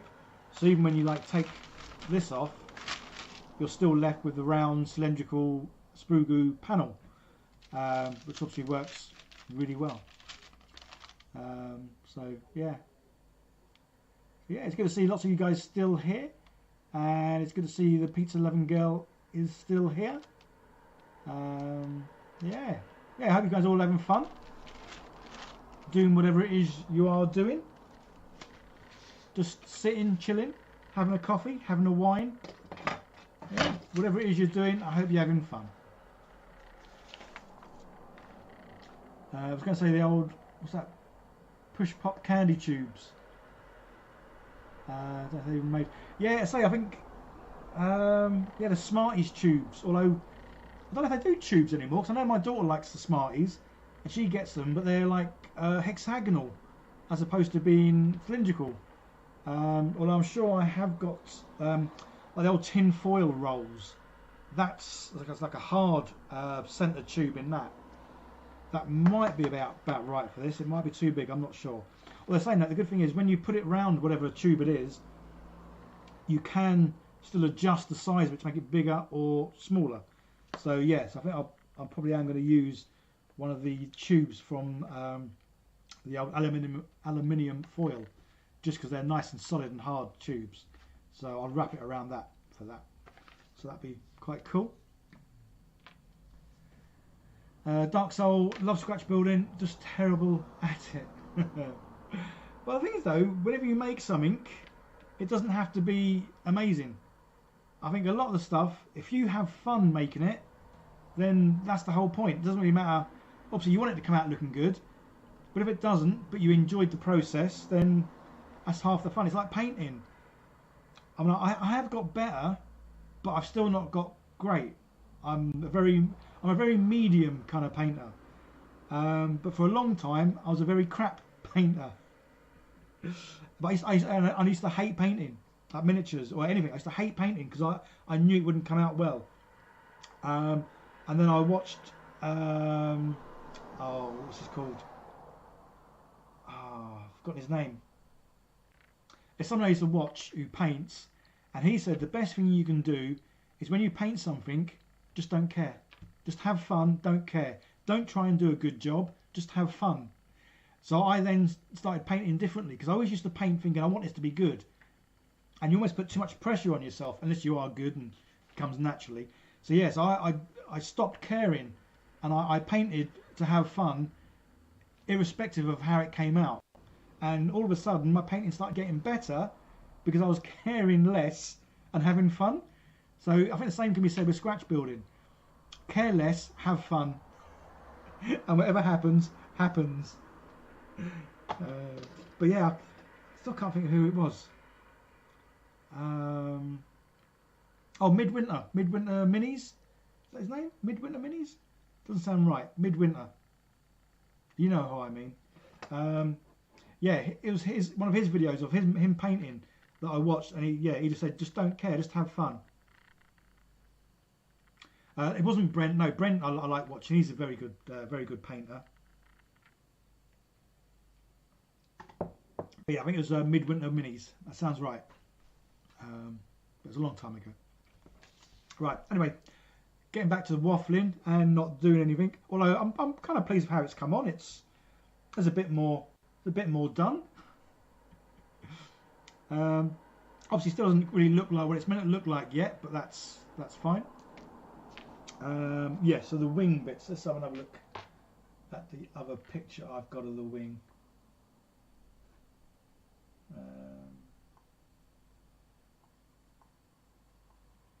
Yeah. So again, it's just going to be a wing shape. I'm not going to do it very thick because obviously it's going to have the panels and bits on it, and obviously it's going to have the engine definitely sort of on it, through it, in it. But yeah, get the wings done, and then I'm happy. And so next time I can start putting some panels on. which is obviously, it'll make a lot more sense when there's panels. Yeah, Midwinter Mini. Yeah, well, I've not watched him for ages though. I think it's like, I don't know if you guys have the same thing. I watch someone lots, and then after a while it's like, and then I stop watching them, and then I watch someone else. But then after a while I go back to watching the other person, so I kind of flick through. 1 minute I'm all about someone, and then I'm all about someone else. Right. Anyway, enough waffling. Let's get, again, the framework. Right, I'm not going to use the green. I'm not going to use the brown, red. Let's use the grey ones, because they seem to, the glue seems to go on these better. Because it's really weird, because obviously when you look at these green ones, and you feel them, and you feel the same with the grey ones, it doesn't feel like there's a film or anything on them. But for some reason, the glue does seem to not want to sort of stick to it. Well, I must have, what was it? I think it might have been the Gundam sprues. Someone sent me a load of Gundam ones, and they did have like a film on them. Yeah, because I put them in a jar of acetone on their own, separate from Warhammer sprues, and they dissolved like Warhammer sprues. But yeah, the acetone normally it stays as acetone, and you obviously can keep using it and using it. But the acetone with the Gundam sprues, it had a film in it. It's like it was like mixing oil and water together. Obviously they don't quite mix; they just sort of float around amongst themselves. And that was exactly what happened with the Gundam sprues. So the Gundam sprues definitely have an outer layer of, I don't know, or a film of something. So yeah, you couldn't really use them too well for making gooey stuff. Anyway, I digress. So yeah, so I'm going to use the grey sprues just because they do seem to glue that much better. Rightio. Cutters. Right, I've got the other half of the biscuit because I'm feeling hungry.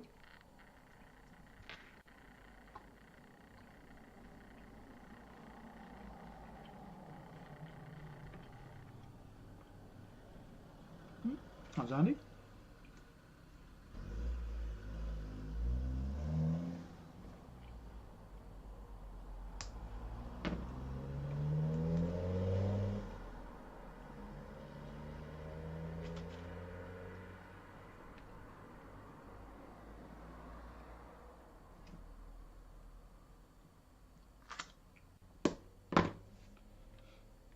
Right, so will it be famous last words, and these won't glue very well? Time will tell.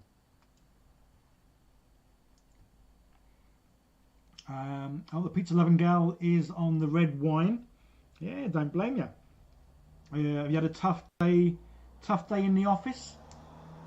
So, kicking back, feet up, and a glass of red wine.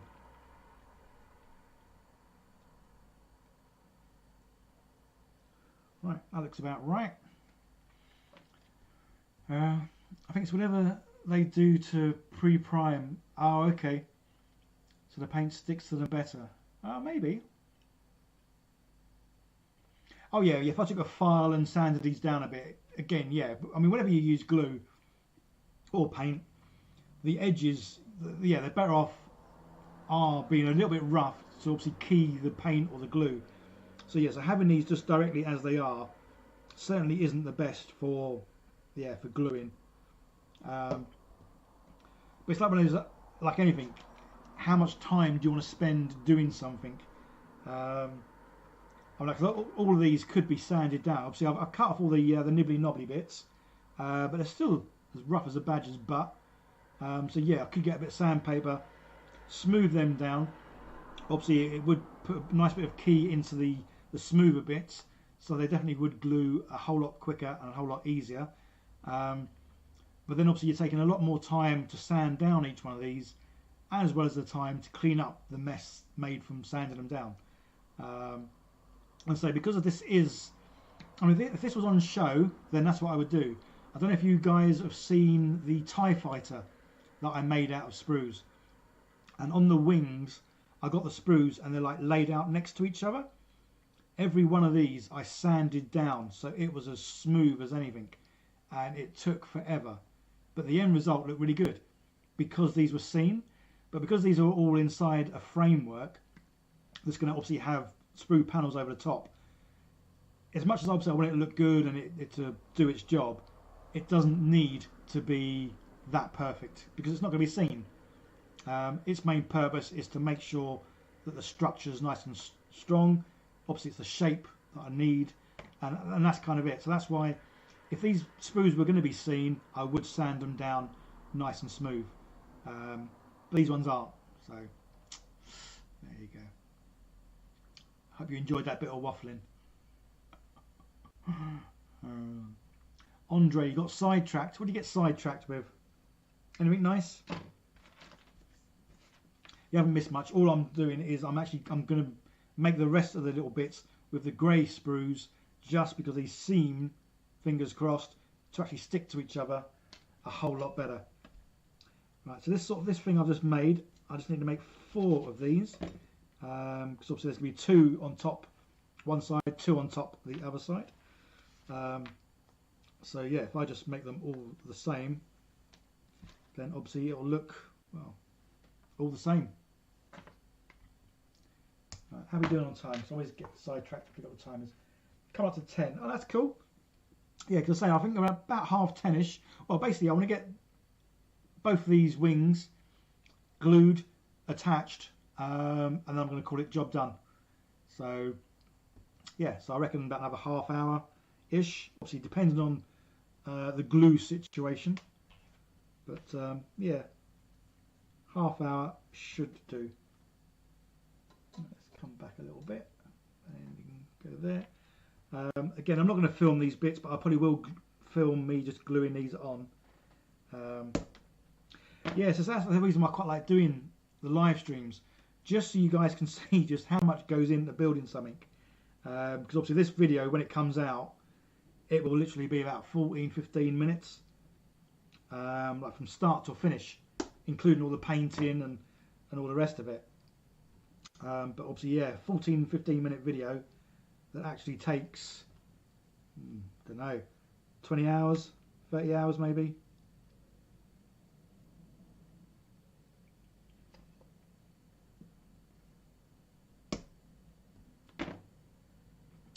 I was catching up with Rick. Ah, cool. But you have the waffle on in the background.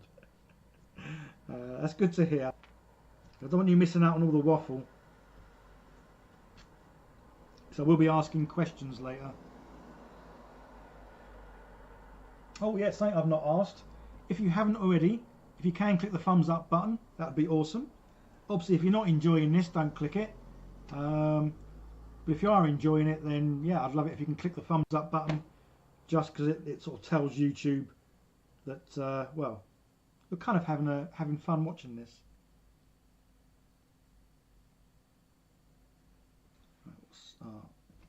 Some sort of nibbly knobbly bit on the end, that's why it wasn't making contact. There we go. Do that and that, and then drop some glue on. And have a drink. I've got any left? I've got a little bit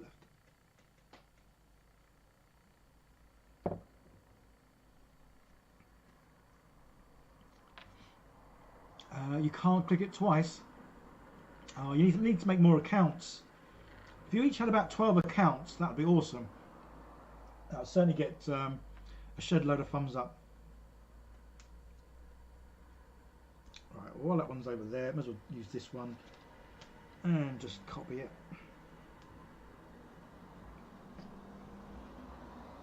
Yeah, so the height of this is only going to be, well, about 10mm in height. It's not very it's kind of weird because it's got like almost two kind of wings. Obviously there's a bottom bit, then you've got the engine, and then this other one on top. Although this other one on top, it looks like it's fixed, but on one of the Forge World ones that I've seen, this top one looks like it can actually flip upwards, which looks pretty cool. But so this one, obviously it's made of metal, it is sort of in the down position, and well, that's the only position it sort of has. So that's what this one's going to have.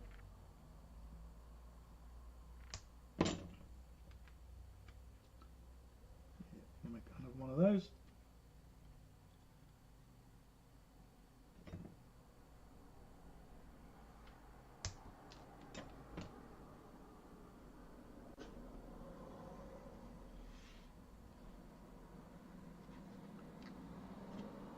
let's make all the bits that go in between, because they can be placed where they need to go, and then it gives them time to dry. So yes, it literally is about 10 mil by the looks of it, give or take. Let's make loads of them.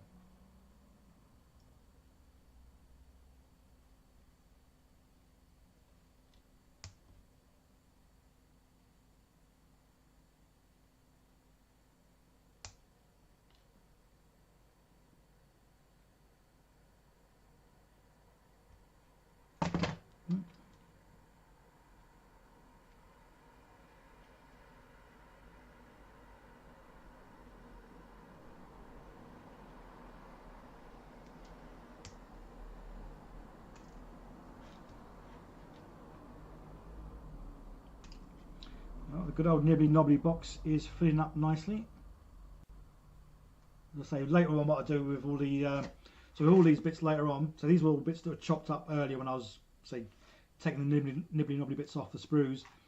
I'll put them in the jar of acetone, which is somewhere over there, and then in the morning that'll be good ooey gooey spruey stuff, and then I can make some more panels with that. So yeah, so when I next do a live stream, probably Friday, I should have enough panels, hopefully, to kind of cover most of this, which would be quite nice. So yeah, so that'll hopefully cover it all, and then I can then start making the smaller, more detailed bits that I'm also then obviously going to make the moulds of, which should be quite cool.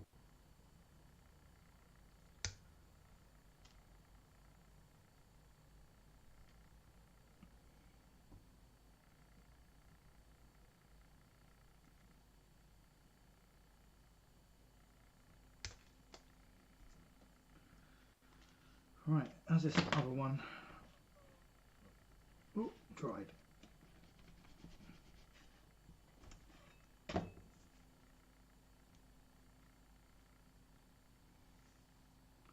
Cool, so there's two. Let's get the other two done, and then we can get them glued together.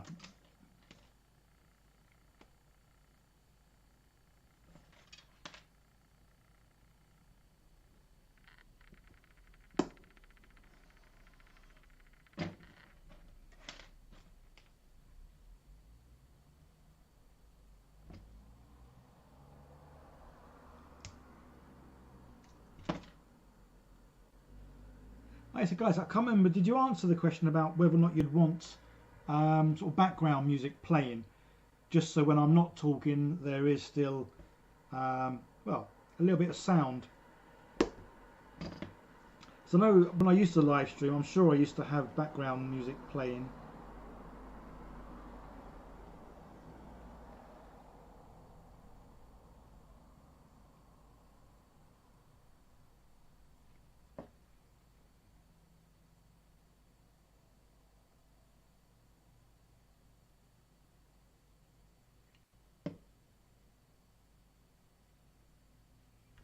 Right, we're nearly done. Let's get a few more of those smaller bits cut up. Oh, I've got that one I can do the big bits with.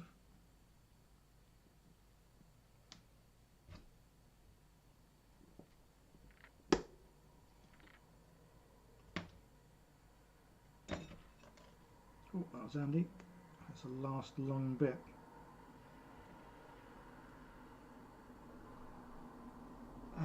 Music maybe does fill in the space, but can also be distracting.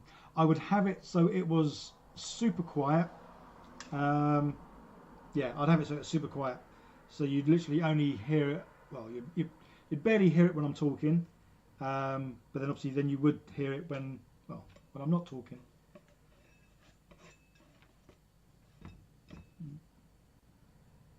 Let's get the good old UV again.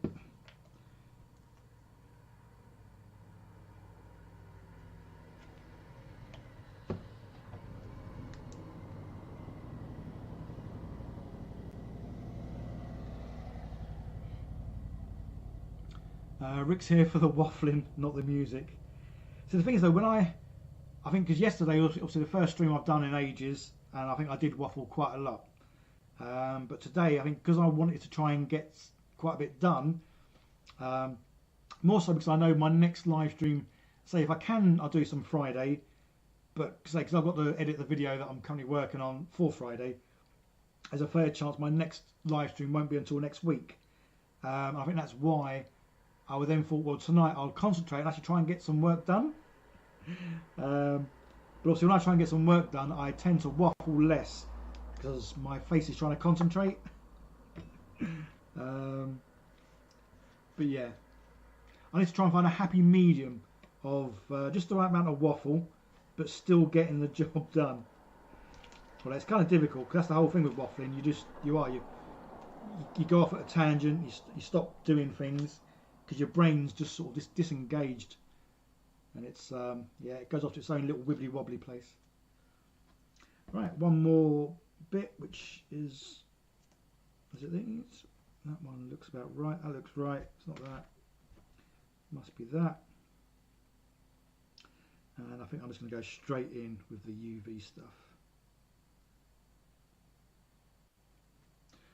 No messing about this time.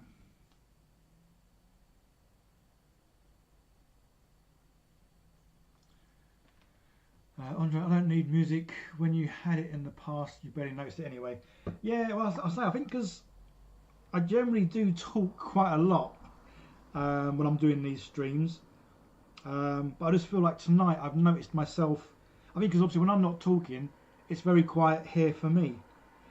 Which is why I say I need to get my my earbuds sorted so that I can play music. Just because I say it's weird for me to be doing something like this and not having background sounds. Whether I'm watching YouTube, a film, or just listening to music, there's normally always a sound, and obviously at the moment there's no sound, and it just feels really weird.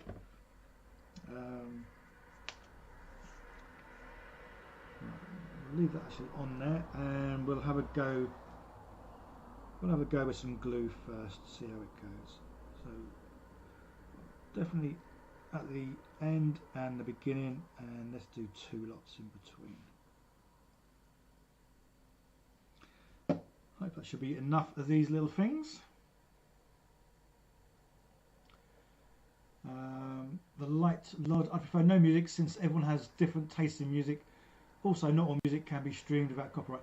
Oh yeah, all the music I always get is copyright free. Yeah, and generally the music I get, it is background music, so it's kind of very nondescript. It's not something. It's not like a particular taste in music. It really is just sound, but a nice sound, obviously.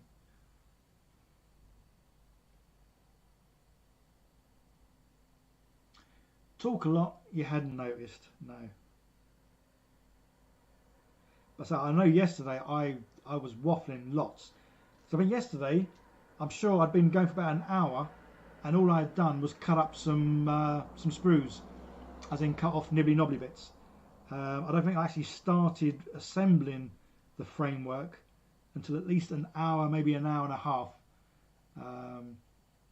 Yeah, just because obviously there was a lot more talk.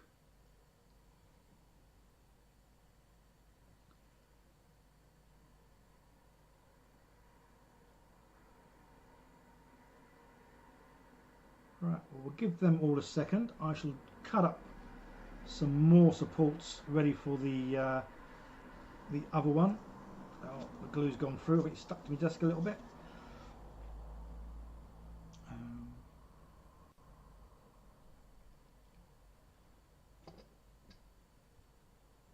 Yes, I know obviously I can recognise a lot of the names here that have been here, well, for the last year or two maybe. Out of all the sprue builds that I've done, what's your favourite? Yeah, what's your favourite? Whether it's a big sort of sprue build, or whether it's something small and simple like some of the earlier stuff that I did, where I literally made a wall or a pile of gold coins. Yeah, what's been your favourite sprue thing that I've made? Or is it just the fact that I can make sprue goo and make panels? And obviously you'll know what my favourite sprue build is.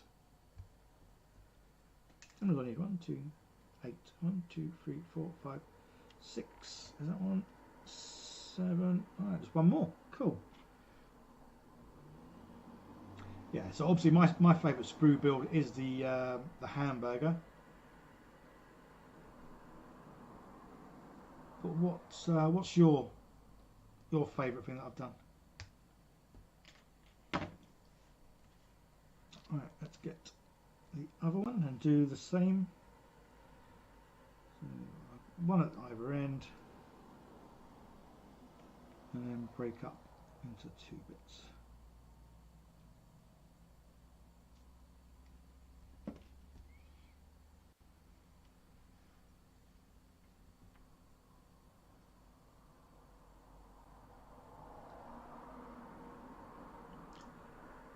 Dark Soul likes the recycling process. The fact that you can have and made amazing stuff out of what otherwise be a drawer filler, yeah. Well, that's it. I mean, yeah, quite a lot of people keep the sprues in obviously whatever box it came out of. Obviously, a lot throw them away. But yeah, I think there's probably more people that have kept sprues in boxes in a cupboard somewhere. Which is obviously good for me, because then it means, say, I think there's 4 people now that are sending me their sprues, which is cool. So obviously I'm kind of pleased that you guys do keep hold of sprues, because it means when I ask for some, you guys have got loads to sort of share, which is pretty cool.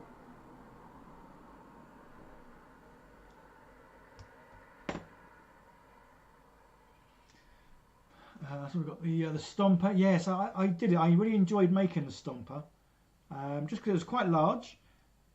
But again, I think anything you make that's orc related, sprues just work so well. So yeah, so the stomper did come out really good.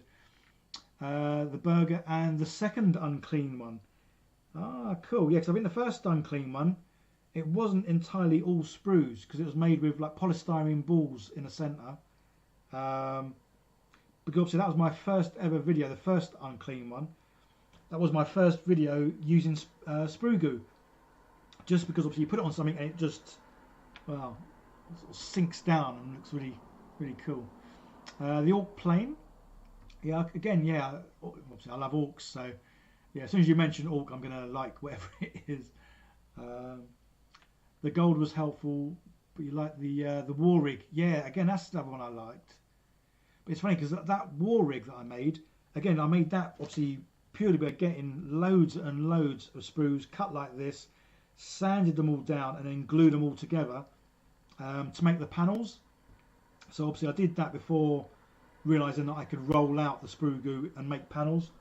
So yeah, so that war wagon, that took a long time, just because every single sprue I sanded down to then sort of stick together.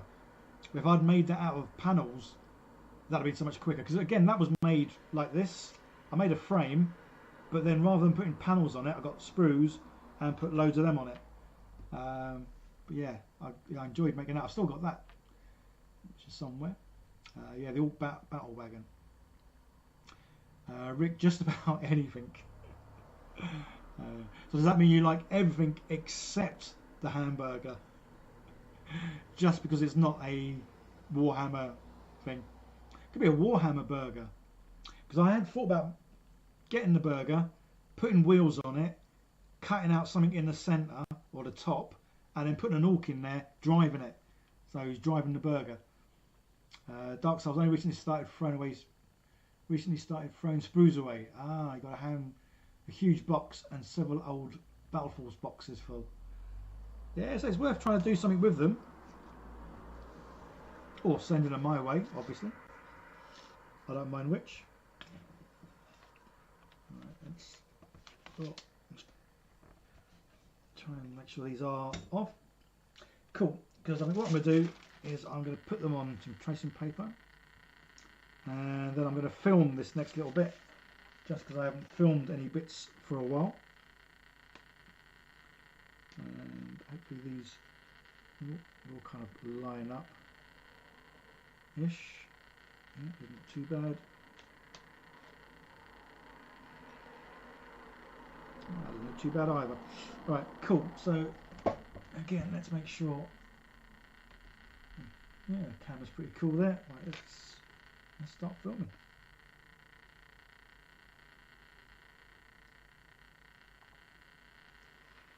So I'll have them out. Show you got the wings. Do one at a time.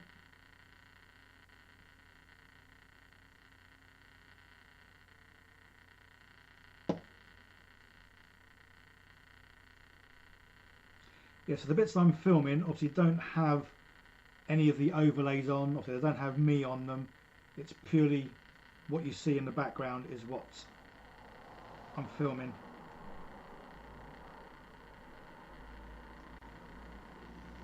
And there we go. There's one wing. Right, I'll stop that. Cool. Well, what I might actually do is put some cross members going across. Again, just to give it a little bit more strength, because I do like things to be built to last.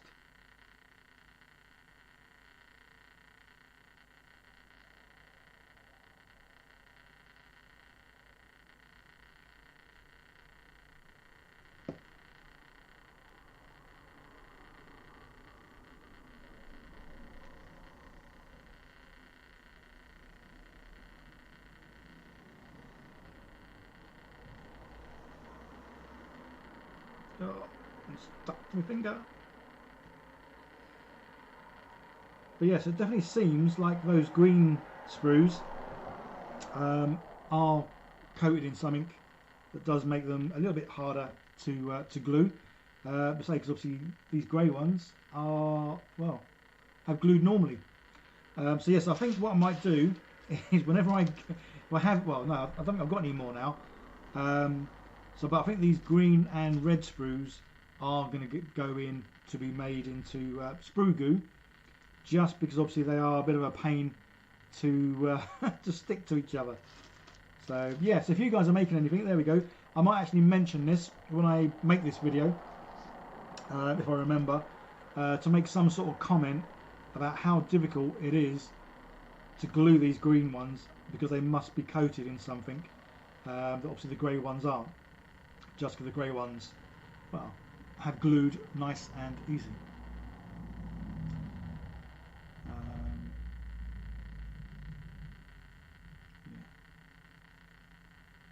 Cool.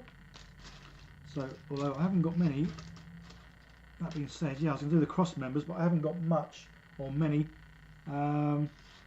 grey sprues. So I might have to do the other ones. Right, these ones need to be the same width. So that's another good reason actually to put the cross members in. Right, so that one's the right one, that one needs to go a bit wider. Let's have a look. There's a couple of grey bits left, we'll get those used first.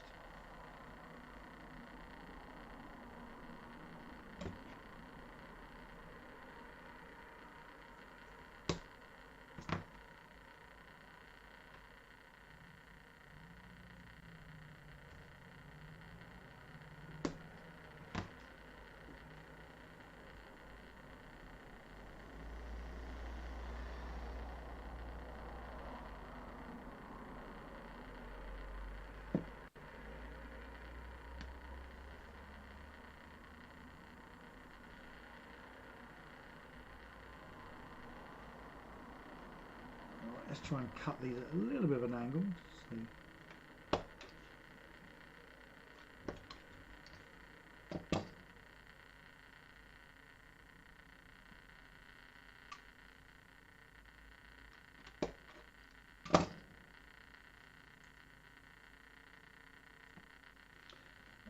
And I think we're going to cheat again and just put a bit of this.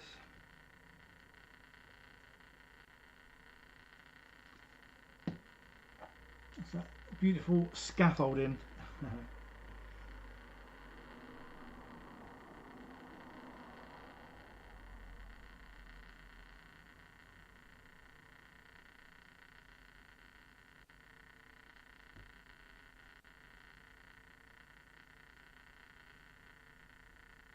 You're saying you got a rat? What's that? A rattle?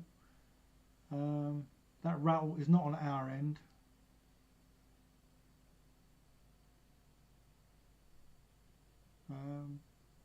Is there a rattling? I mean, my computer's making a slight humming noise, but not much of a noise. Is there a rattling then, guys? Can you guys hear something that? Well, I don't think I can.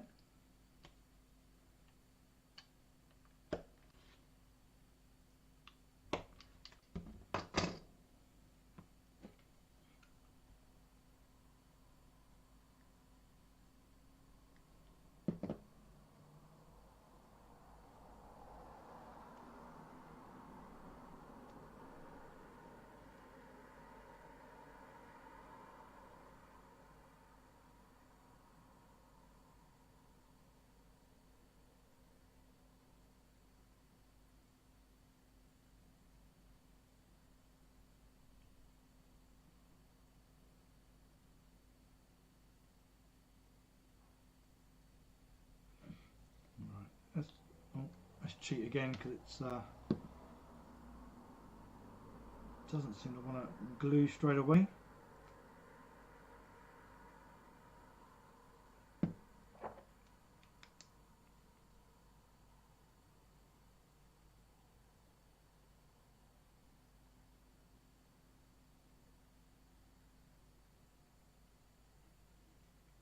Cool, just like that, magic, it's done.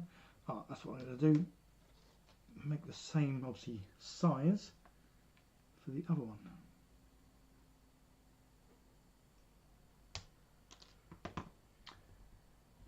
There was until I mentioned it.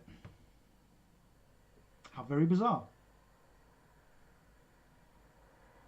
Because I mean, I've got the windows open, so when cars go past, like there is now, I don't know if you could hear that. But yeah, I couldn't hear, there was no rattling noise here as such. Maybe my brain making some funny sort of gear noises. But yeah, I don't know, I couldn't hear anything here.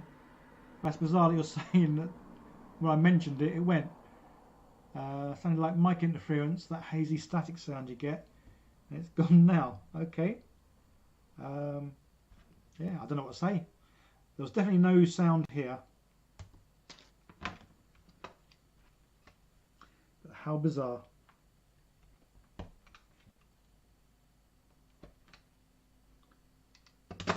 Alright, last few little bits and then we'll offer it up. See if I can attach it. And then I might call that a night.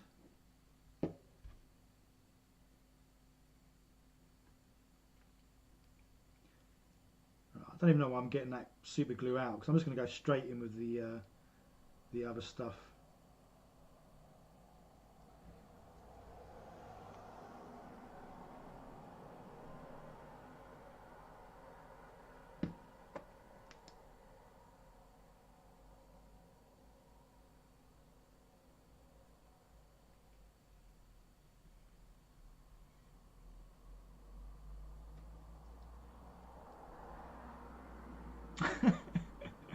If we hear a loud bang and the stream shuts, we know the computer exploded.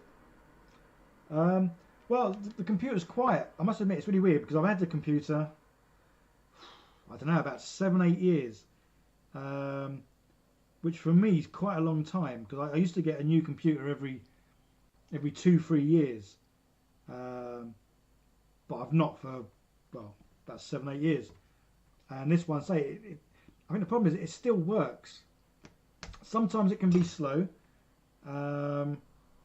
but in general the computer still works. So I'm very reluctant to get a new one when obviously there's no real need. Obviously, it's like a lot of things.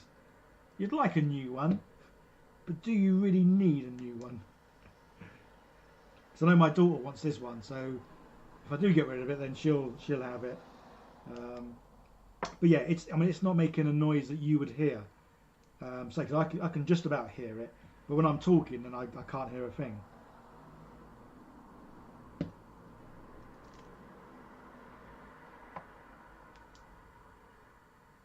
But yeah, one day I might treat myself and get a new one. But I am very much the kind of person that unless it's broke, don't fix it. If it still works, then it's fine. Right.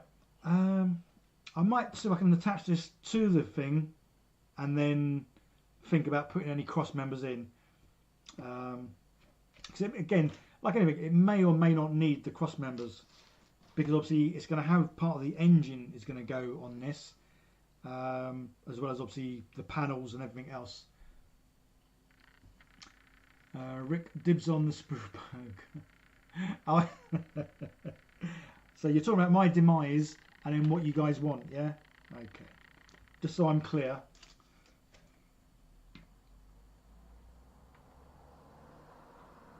And they are pretty much the same, which is cool. Yeah. Which is handy. Right, so these are going to go roughly, give or take, like that. Right, just going to have another quick look at the other picture I've got that's like a 3D one, just to sort of see that it's looking how it should. Yeah, it pretty much just comes straight out. It doesn't look like it angles or dips or anything. It just straight out. Yeah, it's only that one that goes from the top, sort of comes down.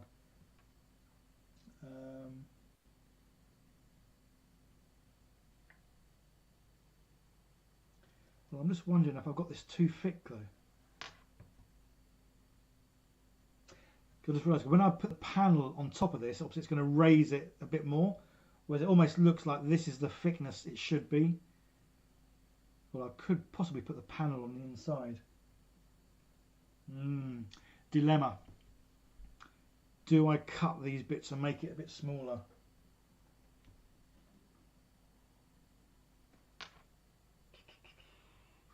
See, this is the only problem about when you eyeball something. If I had obviously the original one here, then I would take measurements off of everything. But as I haven't got the original one, it is a case of just keep looking, eyeballing.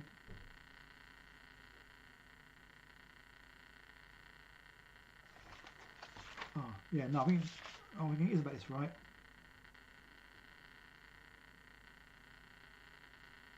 Yeah, no, I'm going to stick with this because I say it does look like it's, yeah, it's quite a, there's a bit of a gap and then a bigger gap because obviously the slope a bit above it. So yeah, we are going to go with that. We're going to glue it like that. Right, let's have a go at using normal glue. And see, I'll say that I want to do a bit more filming. Let's bring this right back. We'll have that up like that. Start with those like that. Glue. Cool. Dibs on all nibbly knobbly bits.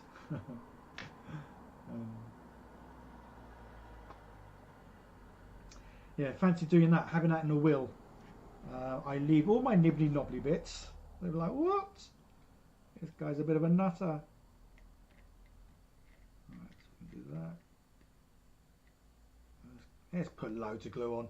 If in doubt, cake it in glue, and then that just goes like that. Stop filming. Cool, and we'll move this back in a little bit. You're rattling again. Right, there's no sound here whatsoever. That's bizarre. I'm really not sure what's causing the rattling then, because there's honestly there's no sound. I've got nothing's on other than the computer. But I'm kind of guessing you're all getting whatever rattling noise is being made. I say a car's going past now. Well, I'm on the 3rd floor, so it shouldn't be loud. Yeah, I don't know what to say, guys. If you are getting a rattling noise, I'm really not sure what it is or what I could do about it. Right, I am going to cheat. I'm going to put some of this stuff on just to help out here. Because I mean, what I will do is put some more supports for the wing to attach to for the main bit. But I'm literally going to get the wings put on, and then I'm going to call it for tonight. Pizza loving gal, you got no problems there. So you can't hear any buzzing noises there then? No? No buzzing noises? Must be just you, Andre. You're getting the buzzing. Buzzing? Who knows? Right.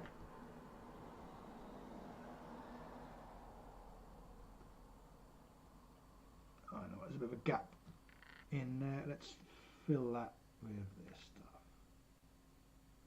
Well, I should be filling this with sprue glue, really, I guess. Pizza loving girl, nope, not got the buzzing noise. Maybe later then, eh?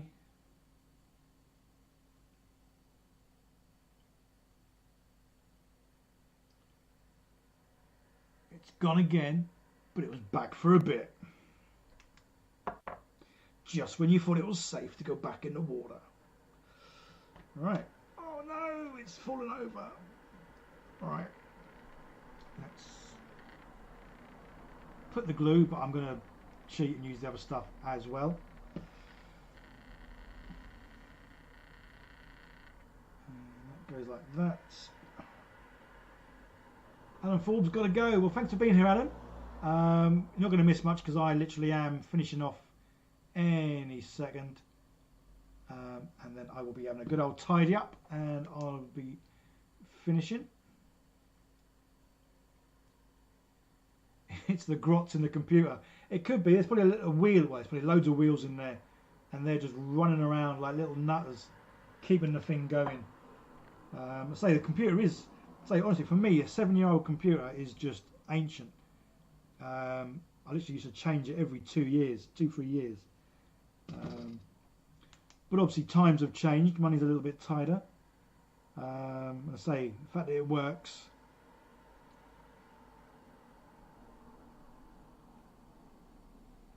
I think if anything, I want to get more screens. I like screens, especially obviously doing with the streaming. So this little screen I've got now, I can read comments on and the rest of it. It's okay, but it's only like a 7-inch, 8-inch screen. So I reckon about another 10-inch monitor there would be quite cool. It'd certainly help with my eyes, that's for sure. I wouldn't have to sort of squint and lean back to try and get it all in. Right, I think that is,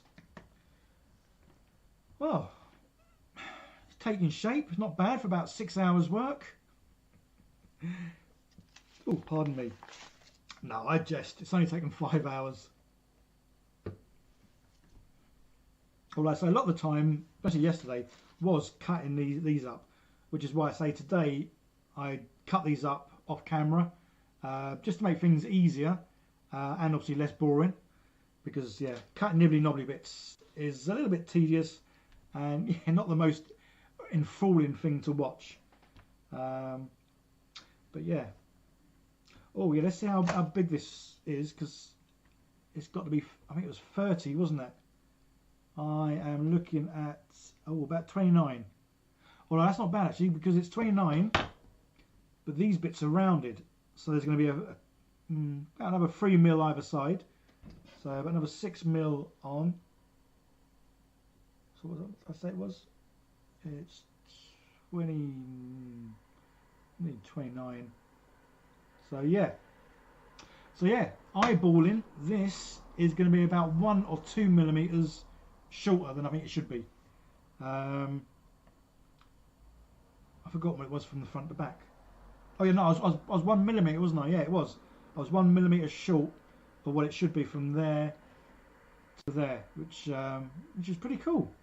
And the wings, by the time I get them the rounded bits on, you get the rounded bits and then you get the weapons. So just the rounded bits will make that the 30. Yeah, no, I'm pleased that that's it's going to be about right.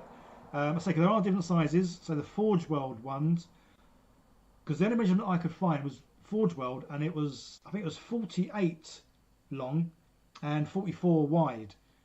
So say it's quite a bit bigger than this.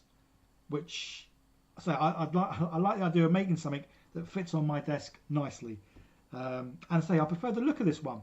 The Forge World one, there seems to be a lot more gubbins and bits on it, whereas this one looks a lot more simpler, which obviously from the point of view of making does make it easier. Let's get rid of that one. I think that one served its purpose now. It's seen better days. But yeah, this one I think it just looked nicer. And I say, in fact, this is the most expensive model that GW have. Well, it's most expensive because obviously someone paid a lot of money for one of them. But yeah, but I think it looks quite nice. Right, yeah, guys, I think I am going to call it there. Thank you for being with me and putting up with any waffling and obviously my annoyance with this stuff. Although when I kind of put the panels on, this stuff doesn't really matter because obviously it glues. But yeah, I think I might get some cement glue for the next one just to make it easier.